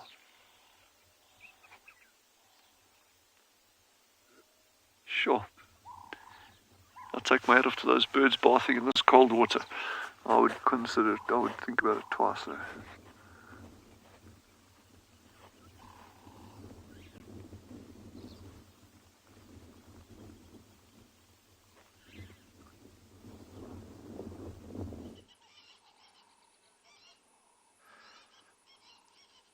Welcome to me as well. We are still right over here in front. We have got some squirrel on top of Jackalberry which are shouting. We're trying to relocate the leopard which was on a dam. Unfortunately we can't find them, but the squirrel, they also identified to us that this leopard, it might be still around right over here.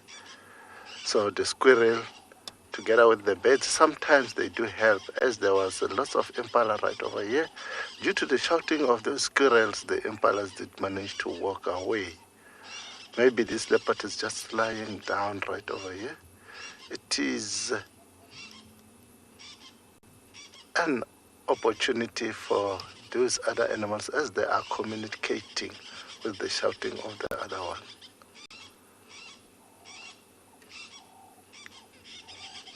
If you can listen very carefully, you can hear what they are doing.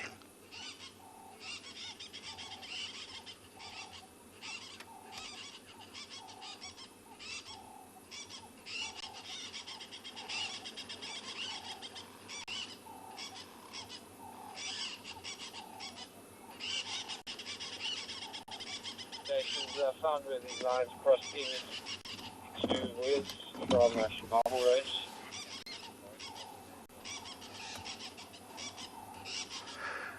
Yes, definitely. Their action of the squirrels, tells us that they saw something. If it was just only they were playing, they should move. But since we've been here, they're still calling and looking one direction, no movement,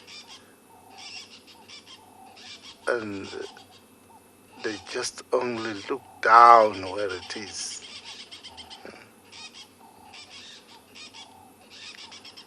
We believe anytime maybe it can move. If it can move, it's easy for us that we can see, because whatever way we are on an angle that if it's going to move towards west, we can see, unless if it can move towards south, we can see, unless if it can move towards west, it will be difficult for us to see that leopard. But I believe those squirrels will keep on showing us where this leopard going to.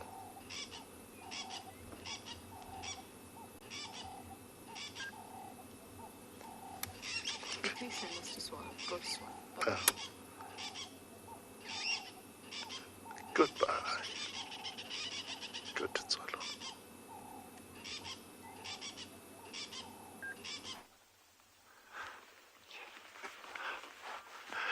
Guys, I am over the moon. I cannot believe what we've just found. I cannot believe it. All this time I thought this female was just starting to incubate. I can't believe it. Next thing we hear the ducks squawking, and remember I said they flew off just now? And then Davy says, but there's ducklings. And I look, coming over the damn wall, here's Shelly, and oh my goodness, I am blown away. I cannot believe this, guys. I am absolutely, this is just insane. I can't believe what we're seeing here. We have got little ducklings, shell ducks. Oh my, tell me that's not cute. Anyone that wants to say that's not cute, just leave the room right away. Okay, I don't even know what to say. See, this is just unfreaking believable. Guys, this is, sorry, I'm going to take a photograph because I just have to. If you don't mind me, I'm just, I'm so excited. Oh my sausage. This is, oh, look at that, guys. Oh my word. I can't even count them. 1, 2, 3, 4, 5, 6, 7, 8, 9, 1. Oh, this is their first time out of the nest, first time down to the water. Oh, this is just, all my Christmases come at once.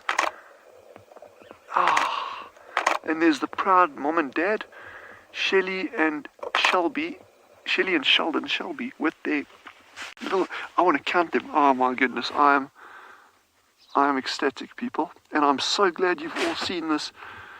Oh my goodness, 1, 2, I can't even count that far, that high. I'll have to take my shoes off. GCM. Yes, see, this is just like, I could not be happier. And I'm so glad you got to share this with us. That one's trying to climb onto mom's. Just think, this is the very first time ever that these ducklings have got down to the water. 4, 5, 6, 7, 8. There's 8 or 9. Yes. Oh, jeez, this is just, well done, Mom and Dad. Yes, that's it. Congratulations. Yeah, you deserve, you have put in so much effort there. Well done, little ones. Oh my goodness. 1, 2, 3, 4, 6, I think it's 8 or 9, somewhere around there. Oh my word, I'm just, okay, I'm retiring today. If anyone wants to take my place, feel free. Yowzers. This is just, oh my word. I'm so, oh, Ticky Zuck reprimanding the one. You get back where you're supposed to be.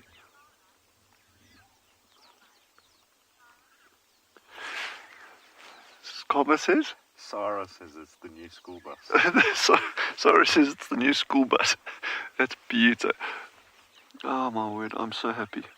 1, 2, 3, 4, 5, 6, 7, 8, 9. Yeah. Oh, there's 9. Yeah, see, I am just absolutely stunned, eh? Just they're keeping a close eye on them now, eh? This is just, oh my word, this is like, I could not, oh, wow. I'm so glad you all got to share this with us. I'm just so glad you got to see this with us, guys. This has just made my day.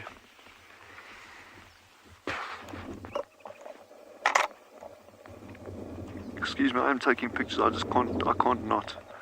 So if you hear a weird clicking, it's me.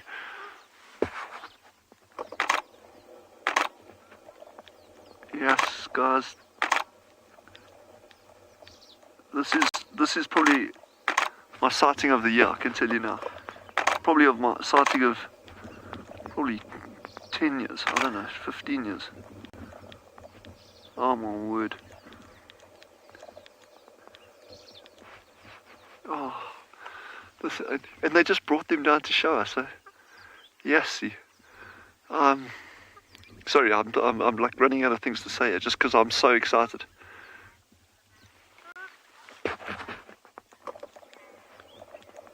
Dan the man is also, what do these ducklings eat? So they're actually going to be feeding on little algae and water insects even now, even at this age. So they've got, this dam's really good for them. And I was actually saying to Darby, I was really worried because they go for these kind of things like algae and crustaceans, and this dam level is going to be dropping very, very, very quickly. In fact, even when Jandre started, that's now 9 weeks ago, this dam level was a foot higher, almost, not quite, but almost a foot higher than it is now. So level drops very, very quickly. So I think this is really well timed that this female got these little ones out when she did. Oh my word. Yes, and I'm so glad we actually spent a bit of time at the nest there when we did. You know, even though Darby's probably like the first person that's ever got a shelter going back to a nest like that, with actually physically filmed it. So he's got that footage, we've got it banked. And yeah, another couple of days and we would have missed it completely. Yes, how's that? So I'm super excited. So now we got like baby meerkats, we've got baby duckling. Well, ducklings are babies, not baby ducklings. That would just be weird. Oh my goodness. I am just totally blown away. This morning, yes. Hey. And I woke up this morning just out of totally interest. And it's weird. How's this, Davy? Those animals we got this morning, spotted hyenas. Oh, leopard. Okay, head over that way.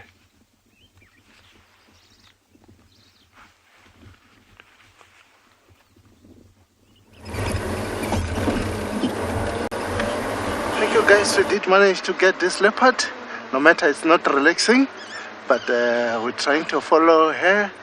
It is Kalamba. But maybe she will stop a little bit, but no chance for us. Yeah, you can see well. Yes.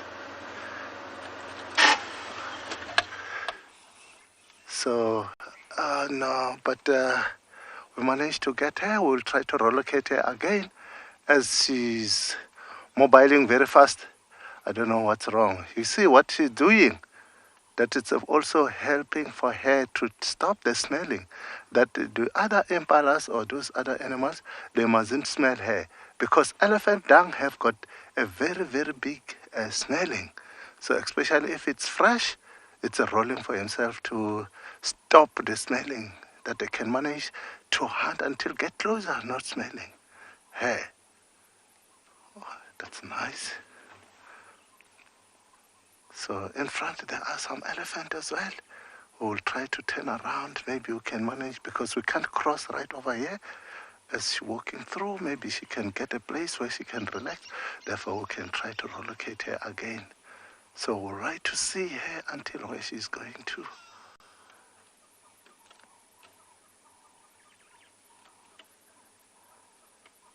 Yes, you can see the elephant as well right in front of her. It's coming. We'll manage to get an elephant and her as well.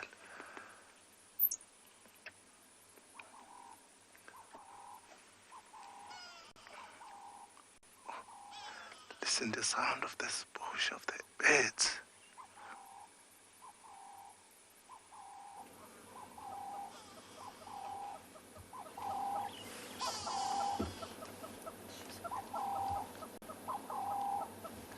Okay guys, let's try to move on. If we manage to get her again.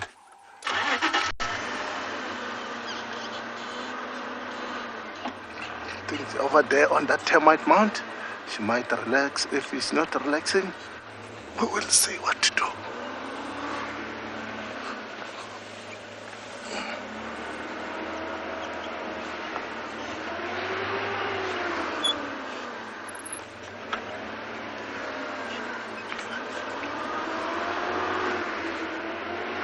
Thanks everybody. We have to try again and again. That we mustn't lose her.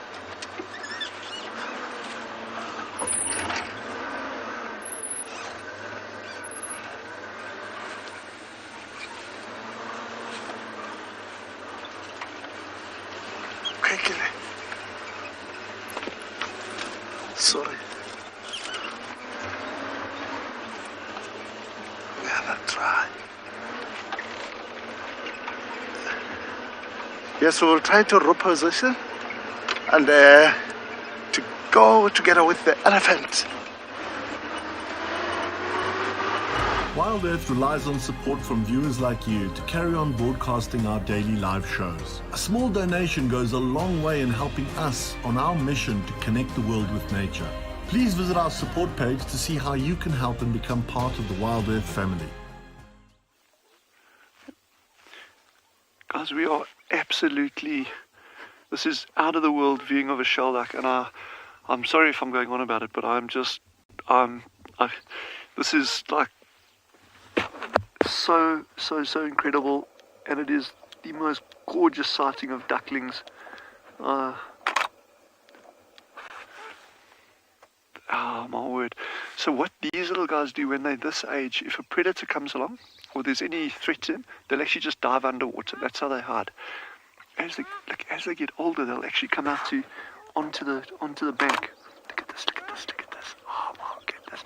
This is cuteness in the extreme. This is like the definition of cute, ridiculously cute. Oh my goodness. Those little balls of fluff.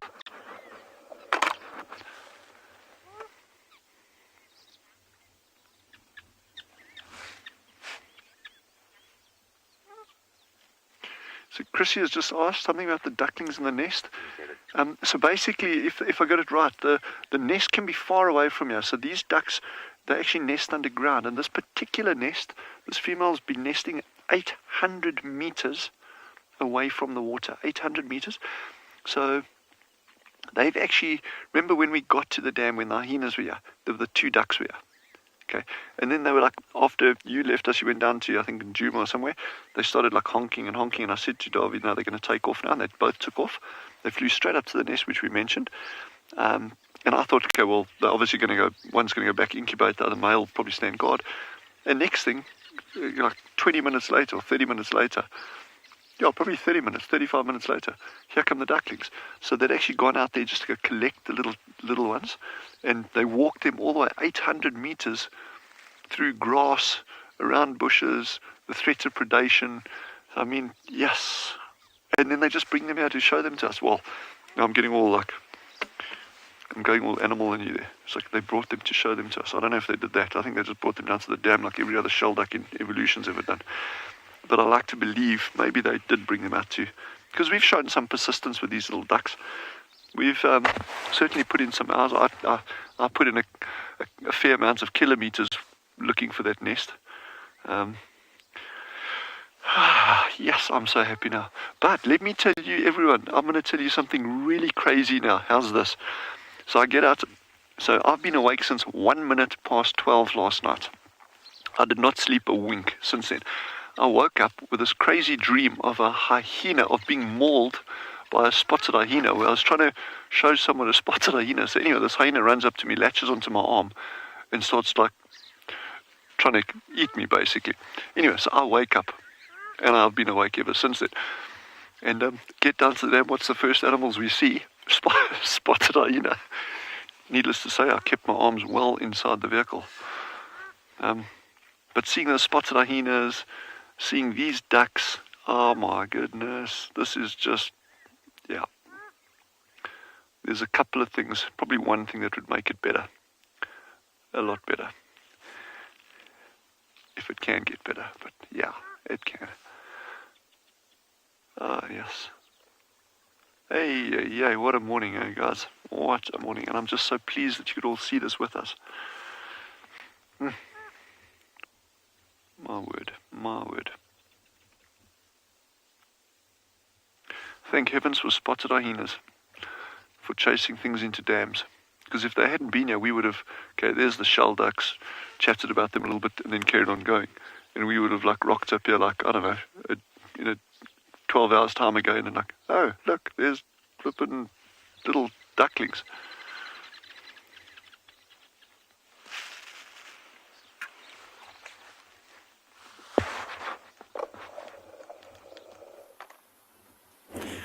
Wow, we've just left that lioness because she started lying down. We thought we'd see what else is going on, give her a bit of a break, and we found these two giraffes. There's a female in front and a male behind, and he's very interested in mating. He actually tried a little bit of a mount when we first arrived, but the female definitely looks interested because she's not moving away from him. And he's right behind her, is busy sort of sniffing at her, nibbling at the back of her neck. But let's just see if he tries to mount, because she keeps pushing back into him. So I think she's ready to mate. It's just about whether he has what it takes. It's not easy for giraffes to mate. Very, very tall animals, very awkward body shape. You'll have to lift his front legs up and it'll be a quick thing if it does happen. Very interesting. I've never seen giraffes mating before, so this will be a first for me if we actually see it. I don't know about you, if you've ever seen giraffes mating before. So you can see he's ready. He's ready. He's presenting. Oh, there he goes. Oh! Aiming needs a bit of work, but technique seemed okay. She's willing to give him another try. She's very patient. See, she's even moving back into him. She definitely wants to mate. I mean, it's an instinct thing, right? They'll know when they want to mate. So this is amazing. I've never seen this before. This is a first for me. Now you can also see the difference in size between a male and a female. He stands easily almost half a meter taller than her, and he might not even be... Oh! It takes a bit of doing. When you have such an awkward body... Oh, come on, boy. You can do it. I'm so excited for him. I really hope he manages. He seems to be putting in a lot of effort. I'm going to have to try and reposition the vehicle. Just give me a second.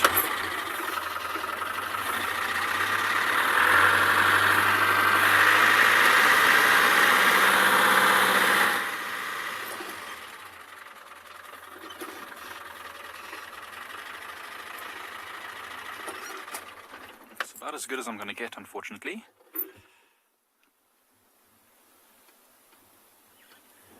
Oh, he looks shy now. Oh, Have we ruined his mojo? I hope not. I'm sure he'll try again. See, she's watching us, and so he's listening back towards us, or maybe it's just the wind. But definitely very, very awesome to see such behavior. I don't know if any of you have ever seen behavior like this before from giraffes. This is an incredible thing to see. And it won't happen just once. So he's not presenting anymore, so the moment is past, unfortunately. Oh, buddy. I hope you haven't messed it up. I'm sure she's going to give you another chance. She's not moving away from him. So that's quite awesome. And he's definitely interested in following her. See how he keeps moving? Oh, now you can really see the difference in size. That's incredible. Look at that difference. He's much larger. You might see him now reaching down. Maybe he'll sniff at her hindquarters and do what's called a phlegm, and that's him testing her urine. But obviously he's done that already. He knows that she's ready for mating, and she's clearly interested. Try again. Oh, he he braced himself. I'm going to try and reposition the vehicle again. They're walking towards another road, and we might get a very awesome view. Okay, that's so great. She is playing hard to get. You know what? This courtship ritual between giraffes sometimes takes a long time. It can have been many days that he's been following this female, waiting for her to give him a chance, and it won't be an instantaneous thing. You know, she might have been trying for days and days, and only now she's thought, oh, I'll relent, I'll give him a chance. So that's really cool. I love seeing this kind of behavior, and that's one of the amazing things about being able to spend days and weeks and months in the bush at a time on these safaris and get to know these animals, because we get to watch this behavior develop over time. We get to watch it slowly, but oh, they're going to move again. Here we go. Look, there's a whole bunch of other females as well. So there's a herd of females, or at least a group of females. We don't really call them a herd. Oh, look, she's reaching back. That's amazing. Hey.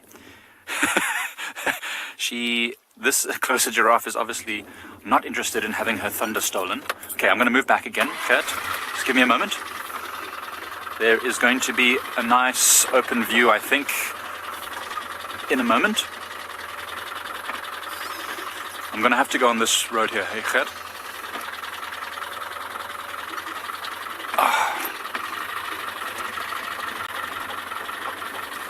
Oh, this is so cool. Man, we're having an amazing morning. From the lioness that we've been hoping to see to these giraffes mating. What a fantastic morning.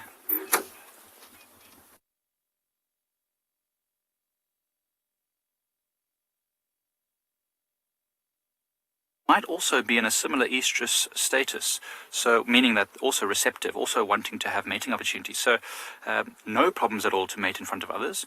In fact, sometimes there's almost they almost get, how can I say, like they also start having the instinctive urge to mate when they see others mating.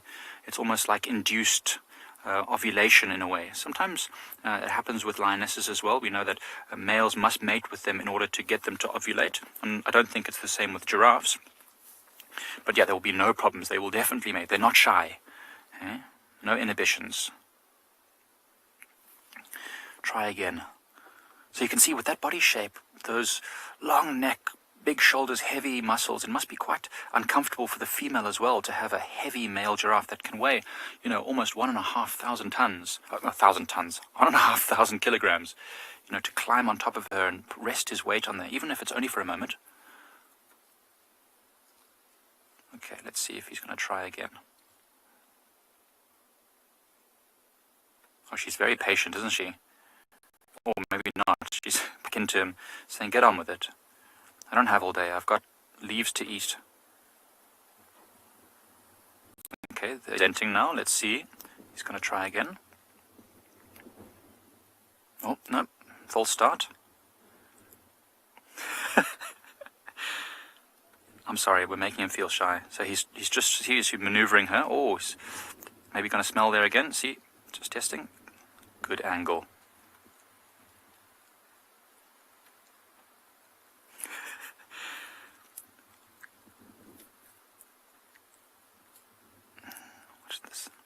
He's certainly handsome enough, isn't he?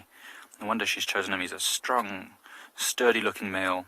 And we've seen 3 or 4 big males in the area over the last few days. So if he's mating with this female, it means that he has won the right to do so. He has fought with the other giraffes using those blunt horns or ossicones on top of his head, and he's managed to this female, and it's tough. Some of these competitions can last hours. They whack each other with these heads and long necks, do a lot of damage. And he's obviously managed to survive. He ran the gauntlet. Oh, little false start again. Come on there, old buddy, you can do it. Amazing that they're not bothered by us either. You know, we're moving around, repositioning ourselves, and they are very focused on the task.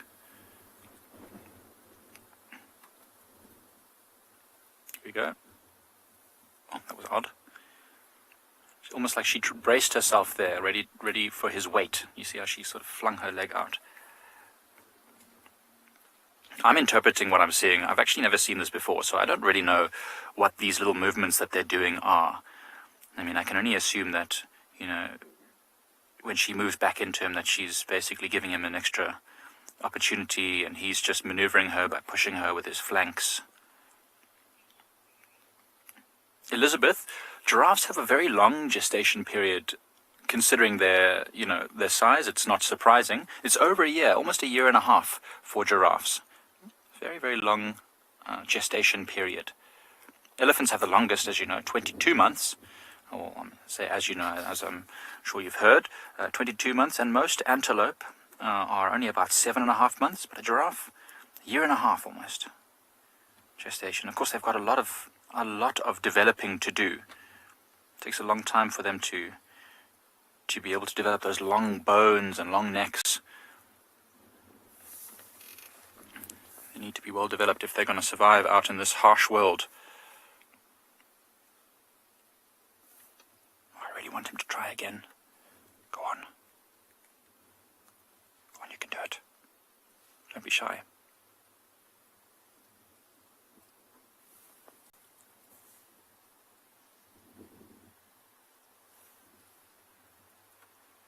No, they seem to be shy now.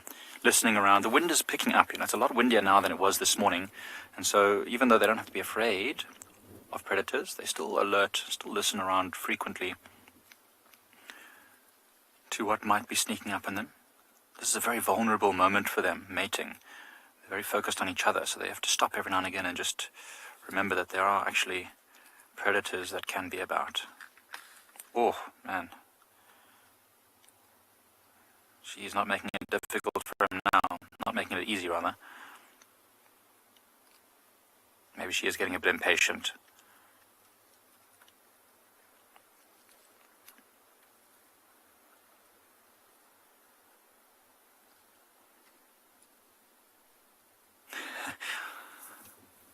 Well, I guess you can't rush perfection. So if he wants to get it right, he's taking his time about it.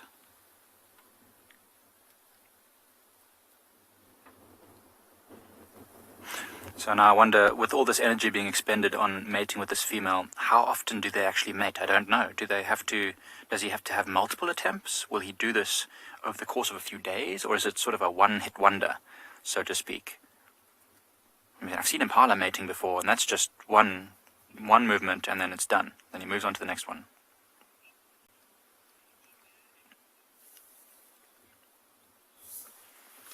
It's a good question. Whether we can follow up on this giraffe over the next year and a half to see if she does give birth and follow the youngster. I mean, definitely we could. We just need to look closely at this female and see if she has any distinctive features.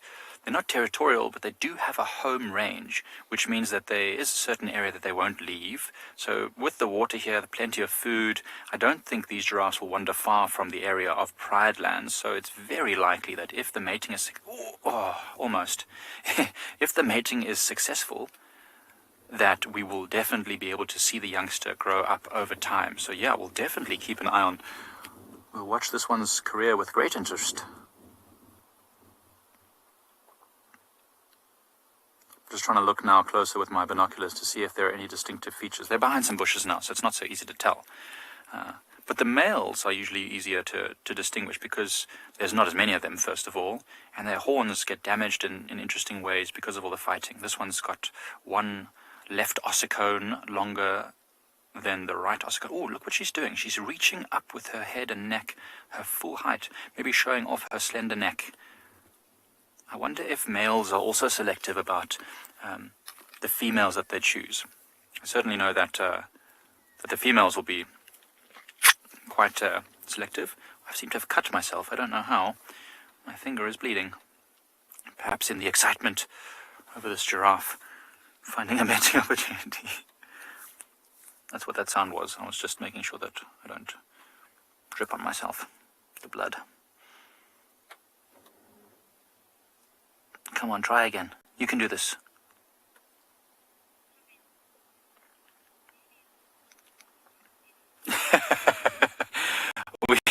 We should bring a speaker next time, Laurel, on the vehicle, and then we can play some Chris Brown, some Elvis, something smooth, some smooth blues. It'll get them in the mood, hey? A little bit of Matthew Mole, maybe? Barry White. Ooh, Barry White. That's the classic Lerv music. I mean, the mood is there, certainly, as you can see. It's the it's the technique which is lacking. So he's a very big giraffe, but maybe, who knows? Maybe this is his first mating opportunity. I don't know. He seems quite large, but who knows? Vic, that's a great question. Whether this giraffe will have any idea that the calf that's born to this female is his. I'm sure that these animals can pick up so much information from scent that there might be some way of it knowing, but male giraffes have no parental care. It will not look after the young one in any way at all. Oh, he's right behind the tree now. Oh, yes, I'm glad they're moving. I want to be able to see the whole thing happen. So there's no parental care, so he probably wouldn't care if it was his, to be honest, whether he would know or not. And he might not be the only giraffe to mate with this female over the course of the next few months. So it would be quite difficult. In fact, she would probably be wanting to mate with as many males as possible in order to get the best chance of the strongest genes fertilizing her eggs and producing the most powerful and healthy offspring. So Vic, it's a good question. I don't know. Animals that have parental care, even if it's minimal, would almost certainly know if it was their offspring or not. Sometimes it might just be purely from the fact that they have mated with the female. Lions, for example, I don't know if they can smell. I'm going to have to move us again forward, because they're moving a bit further away. Lions can know if they've mated with a lioness, and so they'll have an idea that the offspring could be theirs, and therefore protect that offspring. That's why lionesses want to mate with as many male lions as possible in an area in order to ensure that the maximum amount of males will protect their offspring. But a giraffe, I don't know. I'm just going to stop us. I know we've got a few bushes and branches here now. No, don't move away. Don't be shy now. Look at her acting all coy.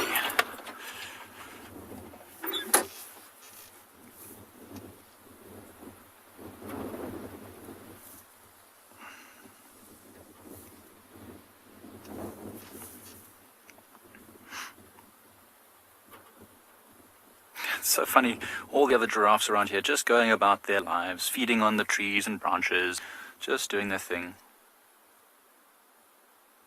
Okay, I've got a good feeling about this one. He's going to go for it. Oh no, he almost... It's like a false start again. Oh, shame. Old chap, I don't know. I don't know if you're ready for this. Maybe there's this other giraffe that we've been seeing over the last few weeks, the very dark one that I'm sure you've all seen. I just call him tall, dark, and handsome. I don't know if the viewers have come up with an... Oh! I'm making all these sounds. I'm so excited for him. I'm so excited. This is, as I said, this is a first for me. Never before have this... Oh, he got it. I think he got it. Yes! My boy. I think we have success. See, he's looking over to us to say, did I do good? Did I do good? You did very good, old buddy. Very proud of you. I don't know if any of you saw that clearly, but it looked like he made contact. I think we might have just witnessed the beginning of a new generation of giraffes. Spectacular. I'm so proud of you. If your offspring can be half as handsome as you are, I'll be very happy. I'm sure you will as well. That was amazing, everyone. That was incredible. I've never seen that before. Gert, seen that before? First time for you as well. That's great. So see, 10 years of guiding, and the first time to see a giraffe mating. Wow. Every day is a learning experience.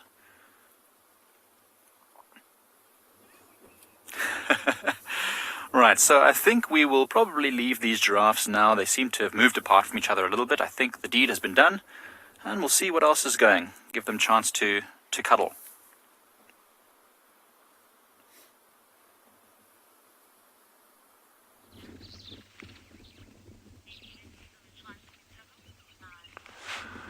Hey guys, I've been blown away this morning. Absolutely blown away. And listening to the incredible sightings that the others are having with those giraffe and that, and oh man, what an incredible morning. It's just things like every day's worth it, but then you get days like this that just make it like uber extra ultra, like a big extra dollop of chocolate sauce worth it kind of thing, like dark chocolate sauce on vanilla ice cream worth it. That's what this is. Yeah, so it's going to be so interesting now following these ducks, well, not like physically following them, but following what happens to them over the coming weeks, eh? I'll do a bit more reading up on them in terms of how long those youngsters take to develop, and when they're going to be independent and that. So I don't know how much data is available, but I'll look it up. But it's going to be really cool doing some of these little hard stints, or sitting in these little blinds. But it just shows how, again, this has just proven the value of sitting in one place where you screened, the animals, aren't worried about your presence, that kind of thing. And it's just, oh man,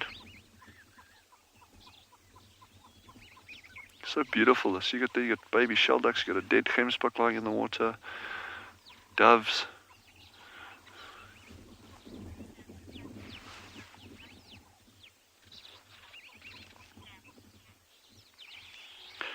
Daffy Cathy has just asked, how many of these ducklings will reach adulthood?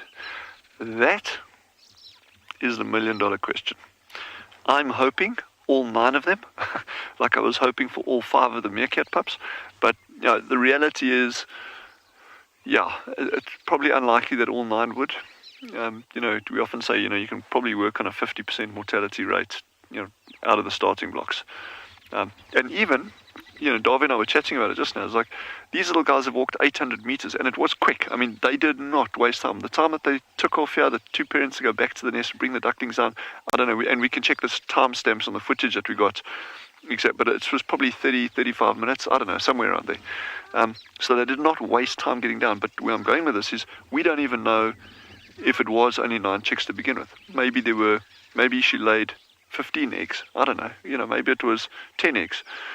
Maybe 1 or 2 didn't hatch. Maybe they did, but something happened to the chicks. We don't know what happened between here and the dam. Although the speed that they got down here, I doubt whether anything did go wrong.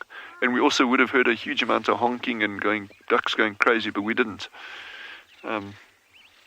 So yeah. But anyway, let's see, and we hold thumbs. These are extremely diligent parents, like most parents are. I say that very loosely, of course. But let's see how it goes. This is homeschooling at its best, folks. Look carefully. That's how you do it.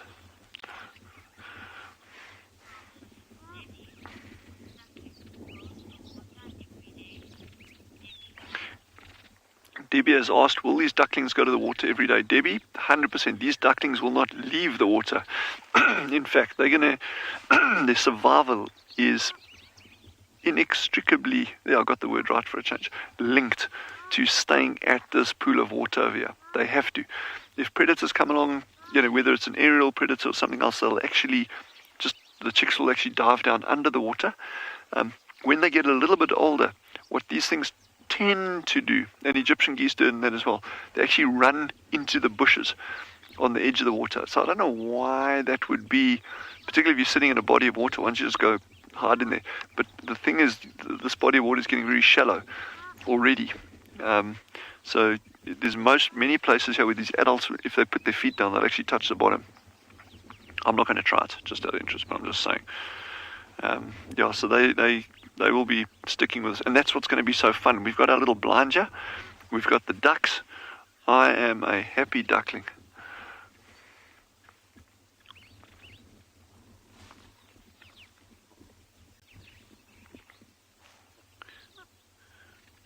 Oh man, oh man, oh man. Yes, I could not have hoped for a better outcome here. And I was genuinely thinking we were probably in for like another 2 weeks. If someone had asked me this morning when I got up, like, so when do you think these ducks were out? I would have said, probably 2 weeks. We can kind of like, then we would have been close to it. And here, just like, poof, out of the blue.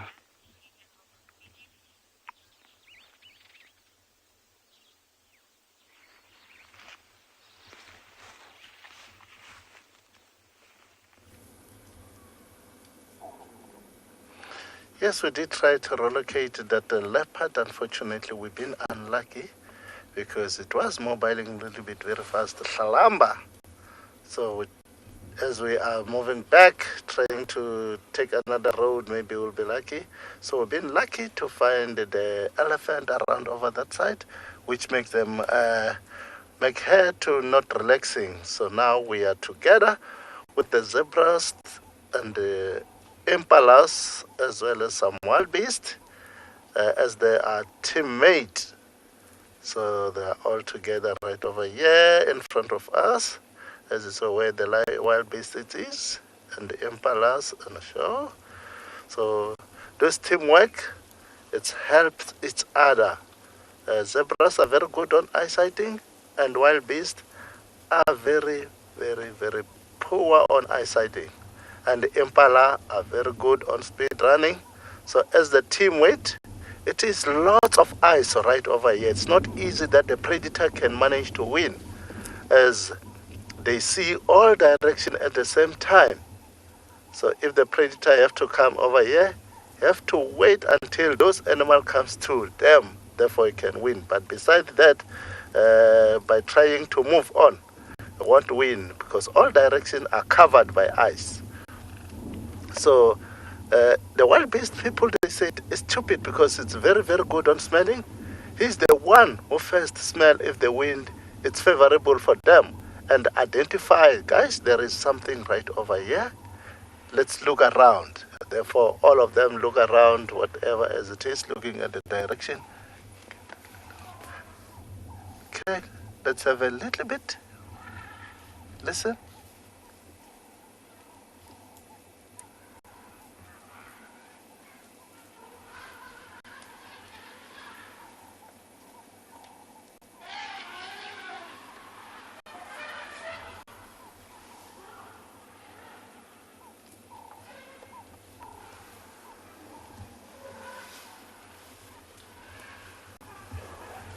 Otherwise, Impala and wildebeest, they are friends as they are. Impala, as I said, it's good on speed running. Okay, guys, sorry, before I'll come to that question, I just want to check something.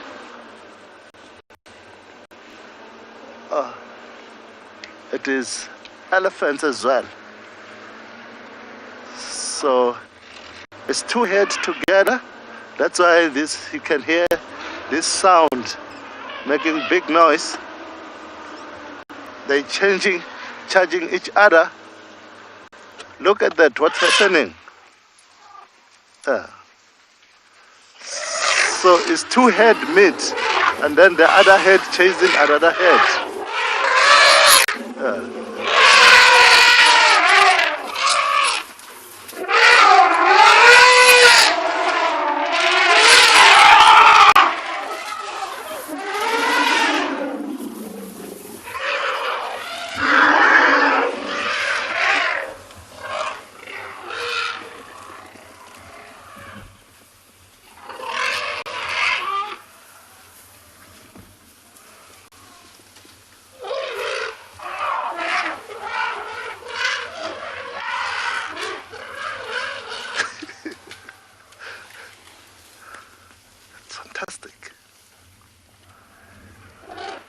What was the question she was asking? Okay.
Yes, it is indeed.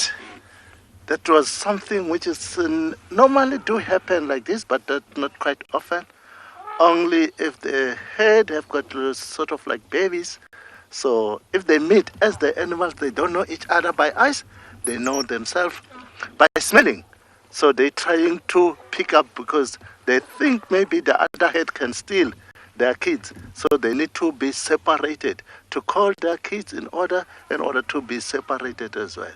That's why they're making like this, to call their kids and those other ones calling their kids, to sort of like movement around without any disturbance. It's happening most of the time. So sometimes we believe that sometimes they do like this if they have got some, as they have got some babies, a breeding head. If there is a okay, we'll stay right over here for a while.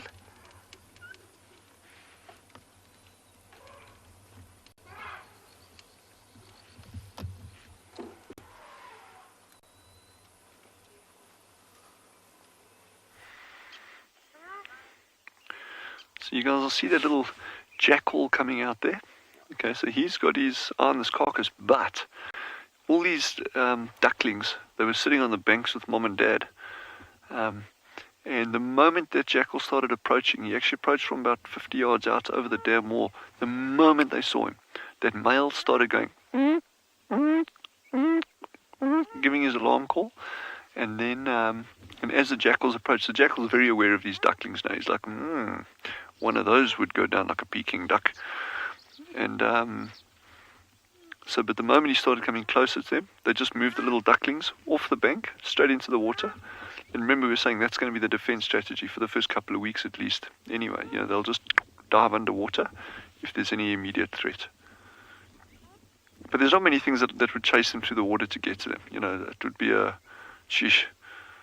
I can't think of anything offhand that would go deep into the water to try to catch these things. If they're on the bank, absolutely.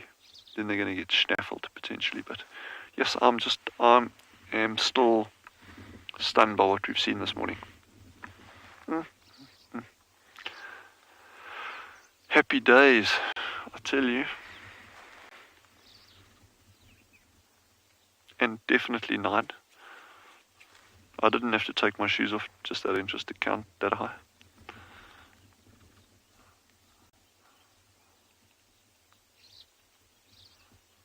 So now we're going to need to find names for all 9 little ones, names beginning with an S. There will be an immense tongue twister.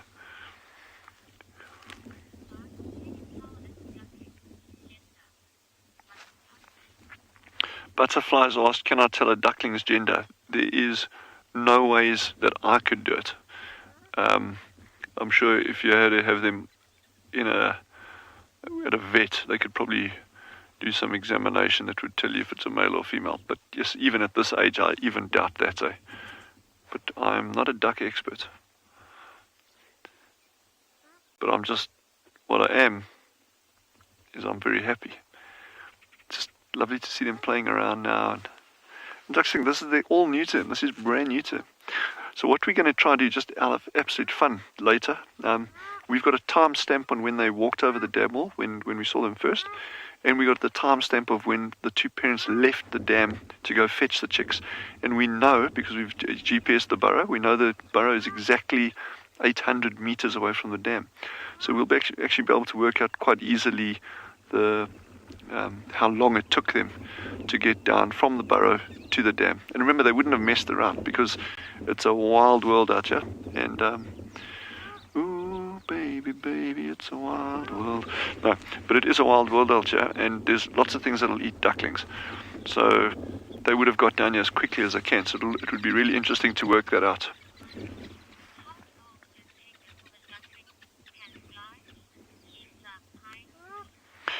Lisa Pine has just asked, how long will it take for those ducklings to be able to fly? Okay, I'd have to check that up for you, but I reckon probably in about 2 months, 8 weeks. But I'd like I say, I mean, I stand to correction on that, and I'll have to actually have a look at that for you.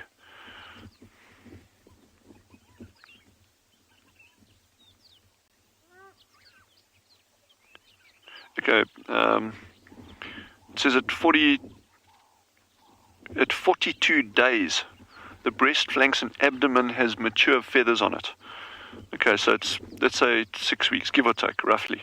Yeah, so it's probably by 56 days, they're almost completely feathered, including the wings, and almost fully grown by 63 days. Okay, geez, so 2 months, so it's 8 weeks. Okay. And the pair leads, I'm sorry, I'm reading from like the Bible on birds now, just that interest called the Roberts Field Guide. Well, this is not the Field Guide, this is the Roberts. And it says here, the pair leads the young to water, usually in the early morning. Hey, well, we got that one right. Both adults care for the young, which are kept in muddy areas and shallow water, taking refuge in deeper water if disturbed. Before fledging, the chicks dive to escape predators. Oh, here's something else interesting. Unfortunately, we didn't get it on film. It says here, breeding pairs vigorously chase large birds, like herons and cormorants, away from the young. Obviously, because those things can actually eat them. But what we saw this morning, we weren't on air, unfortunately. The parents were still here. Then a big flock of guinea fowl actually approached the dam to come and drink. And the moment they started cresting the dam wall to come and drink, geez, these two ducks started, and this is before the chicks were down here, the ducklings were down here. Immediately the two adults swam over him, and then the male started chasing them around, flapping and running around on the bank after these guinea fowl, actually trying to chase them away, which he did. And the guinea fowl haven't been back since, so very interesting behavior.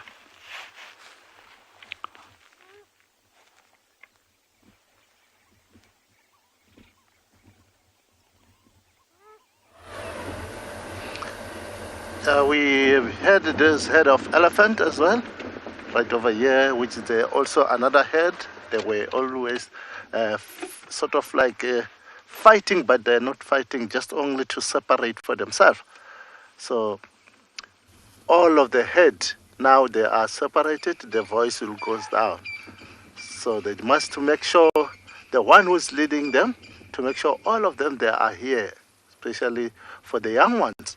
They make sure that all the young ones are here.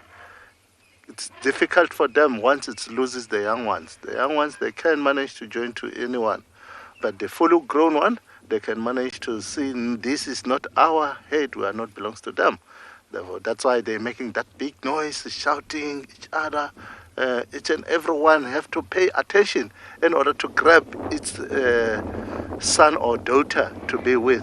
Therefore, they can manage to move off, and then they will starting to relax. If they see each other that we are all complete, it is very, very rare to make sort of like this, because normally they give them a chance. If they smell that other one, that this is not, there are some other people who are not belongs to us, they don't go there.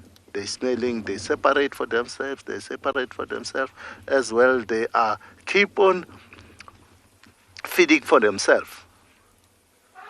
So you can see this one is also double checking that is there anyone who's naughty. I believe this one should be the alpha for them.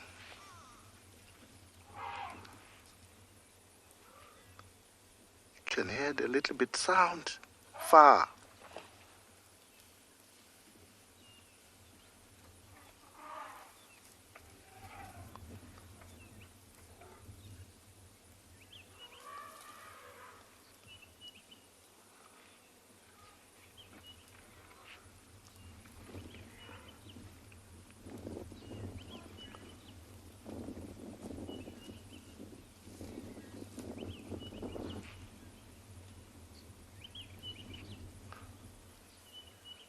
Okay, as you see them now, they will start grazing soon.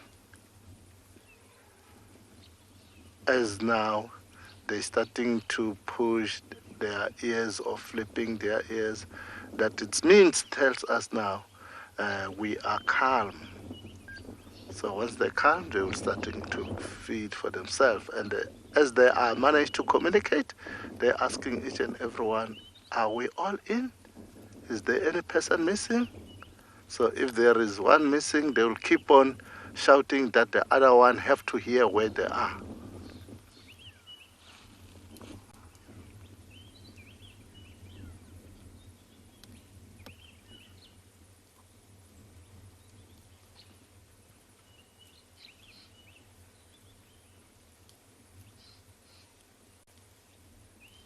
As I said earlier on, elephant led by the female one.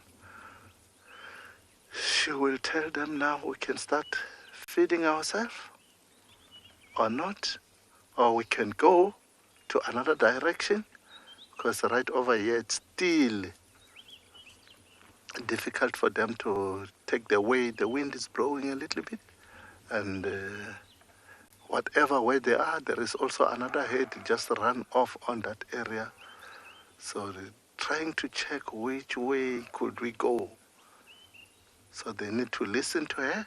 She will tell them by sound of brrrr, and one sort of like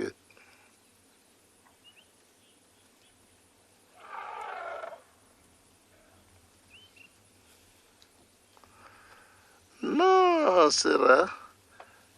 Elephant, they only have got molars. They only using the tongue for milking. Not, they don't have any teeth for milking.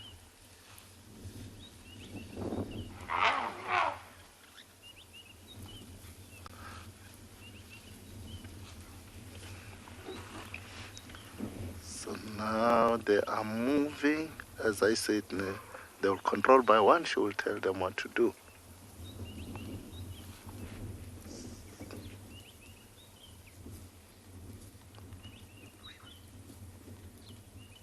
Look, by stretching the ears, it tells us there is something is not happy.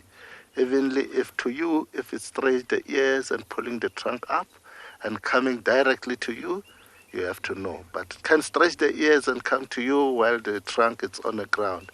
It's not that much problem. But the problem is the trunk is up. Definitely, it did manage to smell you, and that you are something that make her cross.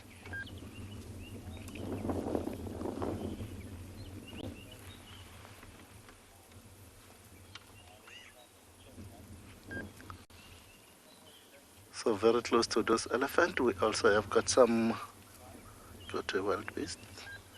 We also have got some wildebeest. You can see those wildebeest, they're also wandering.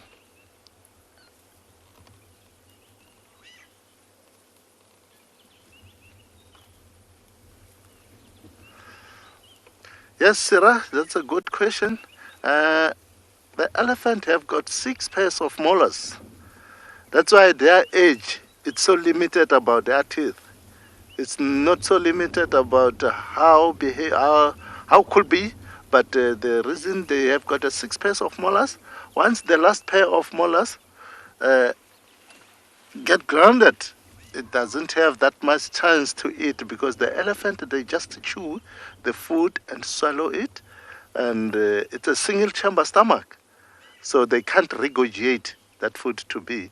So the last pair, it's only identify how long could be. Mostly after 10 years, after 10 years, after 10 years, after 10 years.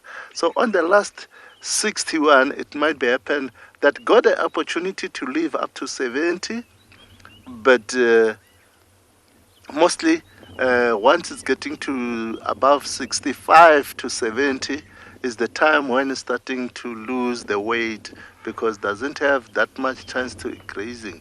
It's depending on the vegetation. If the vegetation have got lots of grass more than trees, can live to reach 70. But if that vegetation have got lots of grasses, doesn't have that much chance to live up to 70. Because in winter, autumn, yeah, we will stay right over here for a while.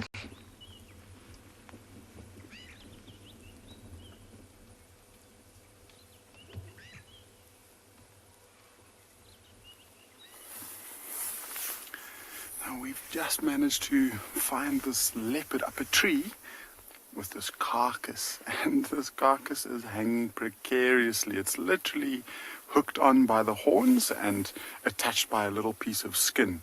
Otherwise, the majority of the meat is hanging down, which is a little bit risky. And this young leopard, I suppose, isn't that experienced, but at least it's secure enough that it's not at risk of falling down whilst it's resting. And he at the moment is literally using a piece of what looks like the neck as a pillow. But because this carcass is dangling, we've been seeing a hyena walking at the base of this tree doing circles, and it comes every now and again, looks up at the carcass to see if it might drop, and then it returns back to rest. And this is exactly why leopards take their kills up trees, to try and prevent the hyenas from stealing it. And if this young male leopard decides to start feeding, and the more he starts feeding and the more he gets into it, he starts taking more and more flesh and skin away, and it could become, that piece that's attached could become thinner and thinner, and if it breaks off, it's going to fall onto the ground, and that hyena is going to make very light work of it. It's really great to see a carcass up a tree like this. I can't tell you how many times we've followed leopard to a kill, and literally before they even start feeding, they get followed by a hyena, and it comes in and completely takes the kill away. So it's safe for now, but it could drop if it starts feeding. And the nice thing about it is these leopards now get the chance to feed, and they can take their time, and so he's not too concerned about needing to eat as quickly as he possibly can. So he'll literally just sit there and have a rest and feed when he feels like it. And it seems like that's what he's been doing, because his belly is looking really nice and round.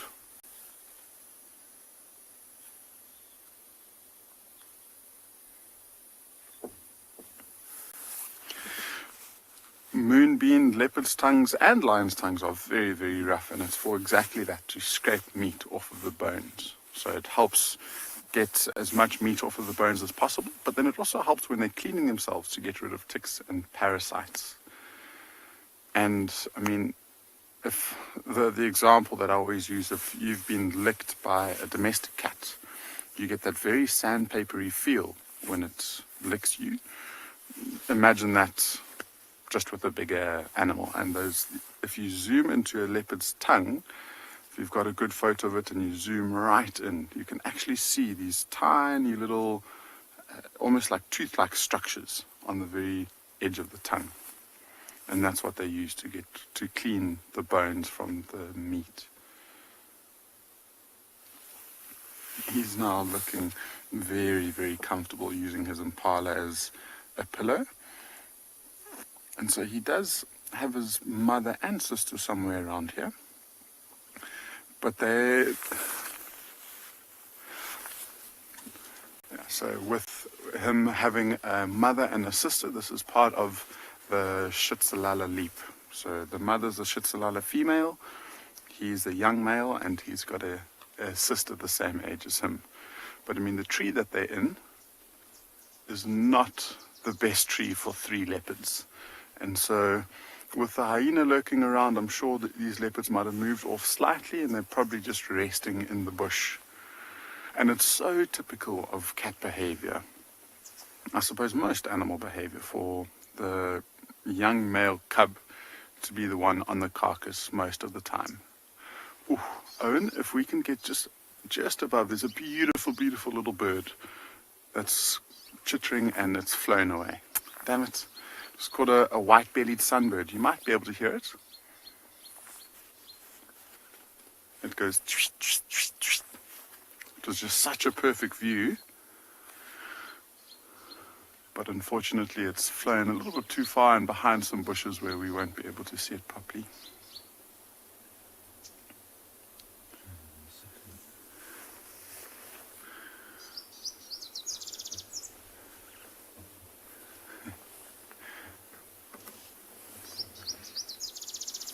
So I'm sure the female and the young sister are somewhere around here. But like I say, with this hyena lurking around, they'll prefer to be slightly separated from it, and they're probably resting in the bushes. They might even be, especially the young female, to escape the hyena, might be up another tree. Sophie, leopards definitely don't have a favorite type of meat. What you tend to find is leopards in an area will go after a specific animal species because it's the most abundant. And so in this area specifically, we tend to see leopards with impalas because impalas tend to be the most abundant prey species, or the most abundant animal that or the antelope species that you find the most. And so it's a lot easier for leopards to find impalas when they're going off to hunt. But leopards can go after anything. They can fish, they can eat frogs, they can eat carrion.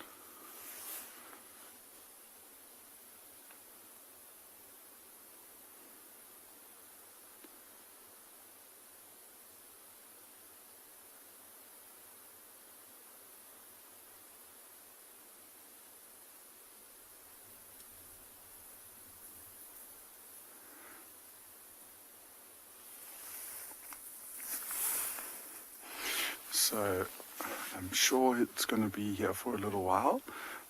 Owen and I think, are going to be sticking around to see if that either the hyena or the mother or the sister returns for a little feast.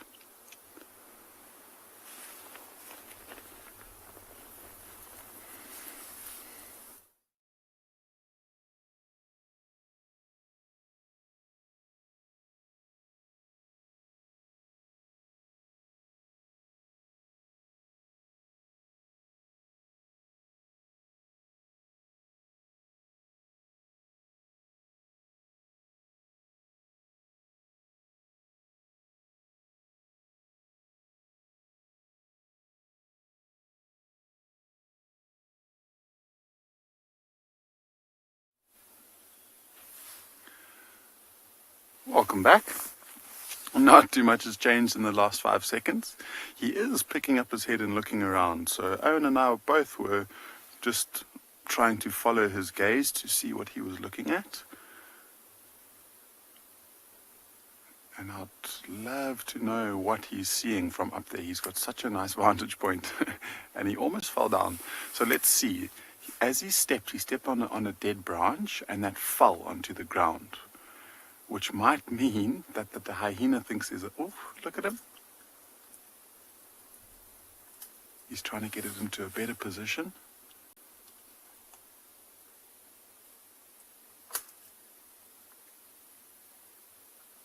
There we go. That looks a little bit more secure.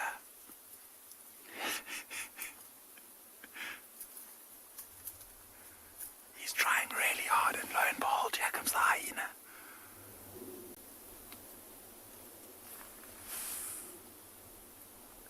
Just poking its nose up above this bank. The tree might be in exactly the wrong place, but it's directly behind there.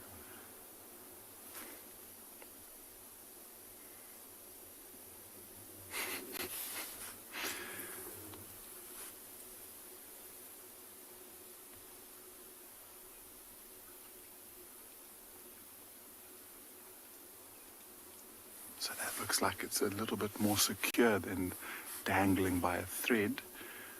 It's still not properly in that V. I think he is happy there because at least he can hold on to it now whilst he's feeding.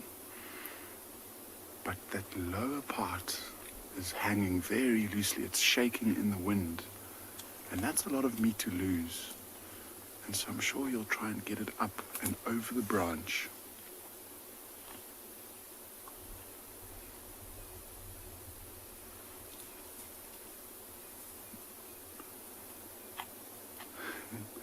So this hyena's coming a little bit closer, but it's looking rather wary.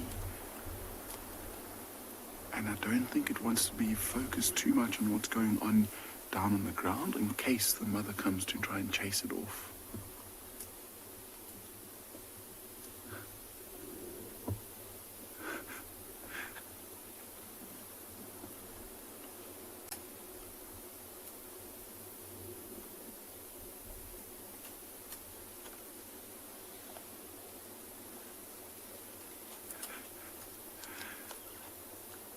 The tree that the mother chose to hoist it is not the most comfortable of trees. And so this leopard can't lie down and feast. It has to stand up awkwardly on its back legs, hold onto the carcass with one front paw, and try and find a nice chunk of meat that it can bite off.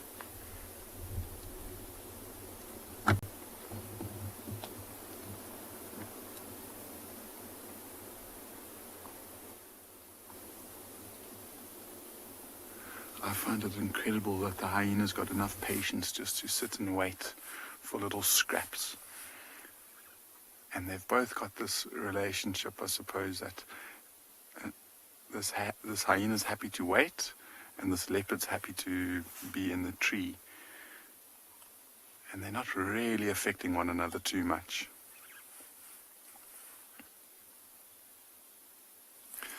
Oh, Wild K, I don't think this hyena's bothering it. I mean, these animals know each other so well. I mean, I'm sure this hyena spent countless times following a leopard and sitting just like it is now, waiting for the scraps. The hyena will start to irritate and pester the leopards as if the carcass was on the ground. Then the hyena would run in and try and take the whole carcass for itself. But I mean, just in the last week and a half or so, we've been following the story of this male and his sister and his mother quite closely. And on one occasion, the mother led their cubs straight towards a kill that was fresh on the ground. And they had literally just started feeding it when a hyena came in and stole it. Then in the afternoon, we went back and we found that the leopards had managed to re-steal it from the hyena. And then the hyena stole it again.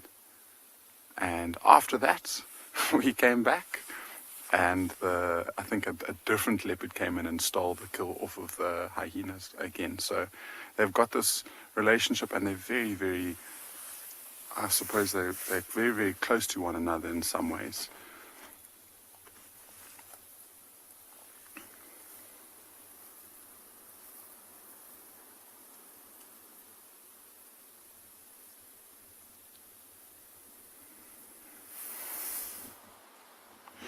So as you can see, we've found a herd of bull elephants, a group of bulls.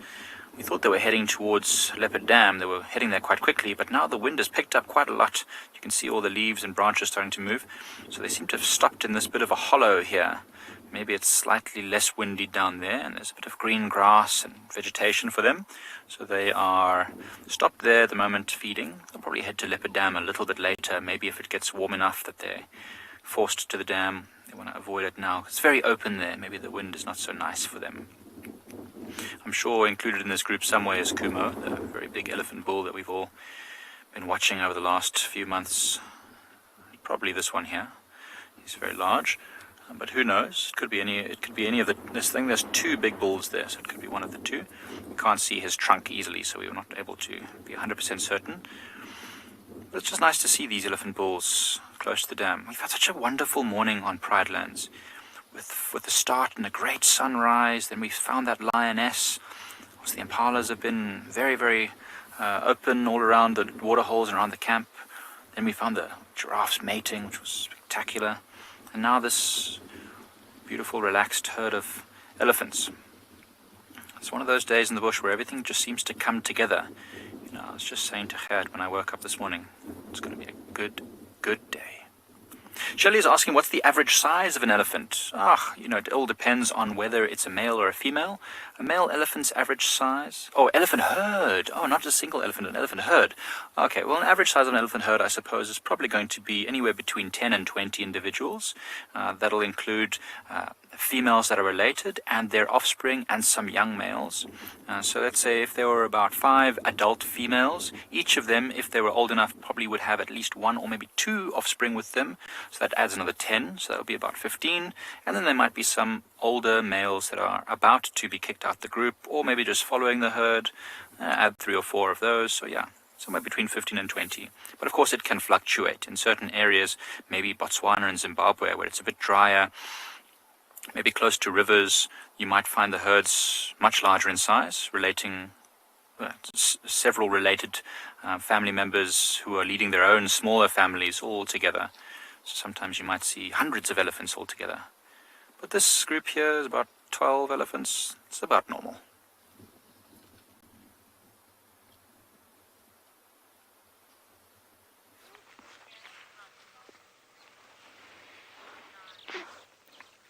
So this little jackal has been very sweet. He rocked up here, the ducks went nuts.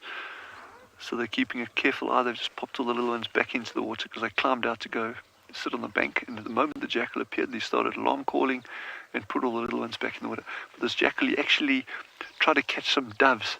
He was approaching the carcass and there were some doves drinking in front of him, but he just darted super fast after them, just taking an absolute chance. And jackals hunt doves like that, and there's a lot of areas where it's well known that they do that.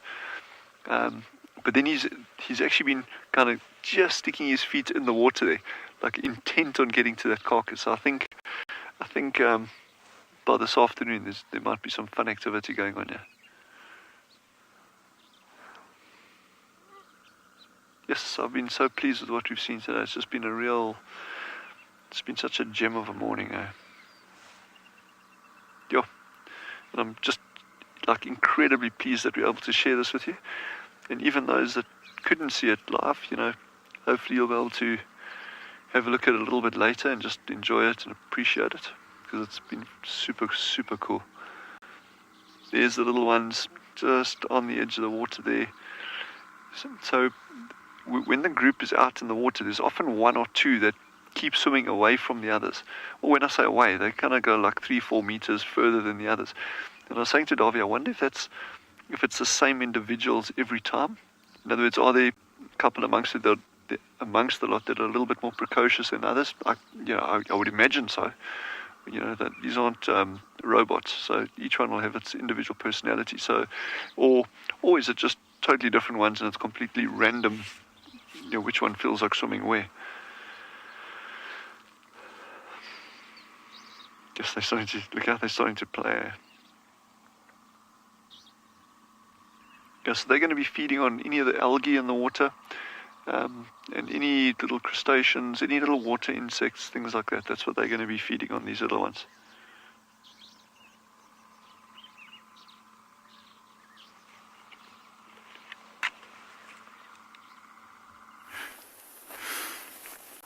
So this leopard is not winning in securing the carcass any better. He's been trying to pull the rib cage where his back feet are, and now he's trying to negotiate and maneuver the head a little bit more, which might help.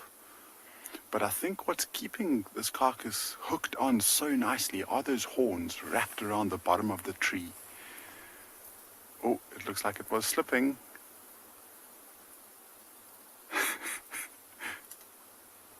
There we go.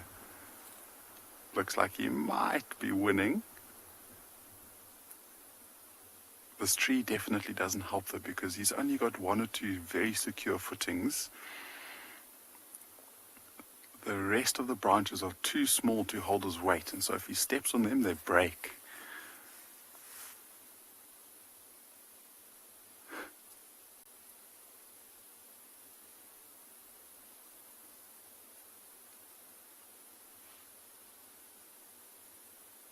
Let's see what he's going to try to do. He might try and grab it from lower down and pull it across. Because what he's done now is almost loosened it up a little bit. So those horns, I mean, if he leaves the carcass and it gets blown around in the wind, the horns might slip over the branch and then the carcass is down on the ground. And although the hyena's moved off, it's only moved off a few meters. It's about 10 meters away from the tree now. And it's watching. And I'm sure it's starting to drool. It must be feeling that its next meal's coming very, very soon.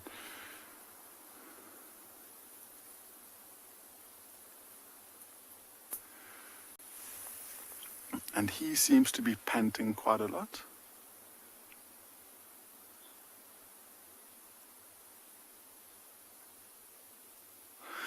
Lara Moore, I hope it doesn't fall off the tree, but I'm afraid you might be a little bit, or you might be right. It doesn't seem like this young leopard's got the skill to keep it up the tree. We'll just have to wait and see. And if he takes a breather now, hopefully that's a good sign, and it will be here this afternoon. But I think it's definitely worth us coming back here this afternoon to see what has happened.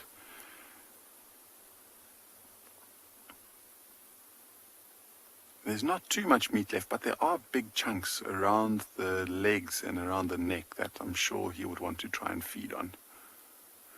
But if we look at his face and just see how he's panting quite heavily. So it takes a lot of work. So he's just taking a breather for now, but let's hope that he decides to maneuver it in a place where it's a little bit more secure.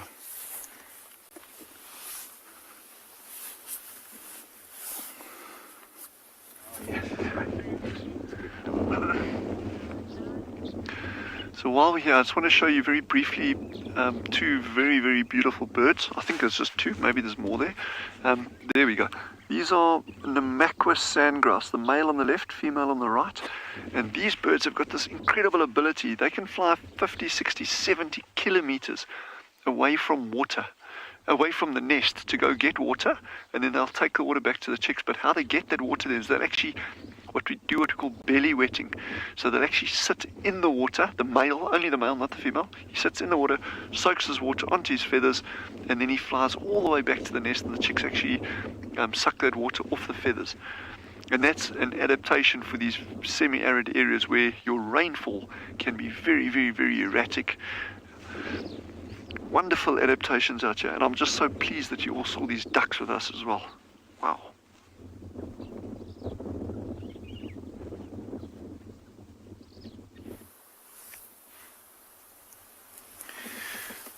He's taken a breather and he's actually spending time cleaning himself now. And so I wonder if he's done feeding and he might just try and rest up. So he's spending a lot of time grooming around his face, and that's exactly where he was sort of sleeping on the carcass. So there must be a little bit of blood and a bit of meat that he can smell that he's trying to get rid of. And what I find amazing is we've been watching him struggle for the last 5 minutes or so, and his mother is just so skillful to be able to put it up there and keep it up there. So let's hope it stays there for this afternoon. But like I say, we're definitely coming back here, so please tune in this afternoon at 3 o'clock on YouTube or on SABC3 if you are a South African viewer, and we'll be here, and I'm sure the other reserves are going to be showing you as many interesting and wonderful animals as they possibly can. And I mean, this morning there's been cheetahs, we've got lions to follow the story of that young female, to know that she's back with the pride is so exciting. Leopards, Tswalu's got some wonderful bird life around the waterhole. And so there's so much potential this afternoon, it feels like it's going to be a fabulous drive. So we'll be here, same place, same time. Please feel free to join us and have a wonderful rest of your day.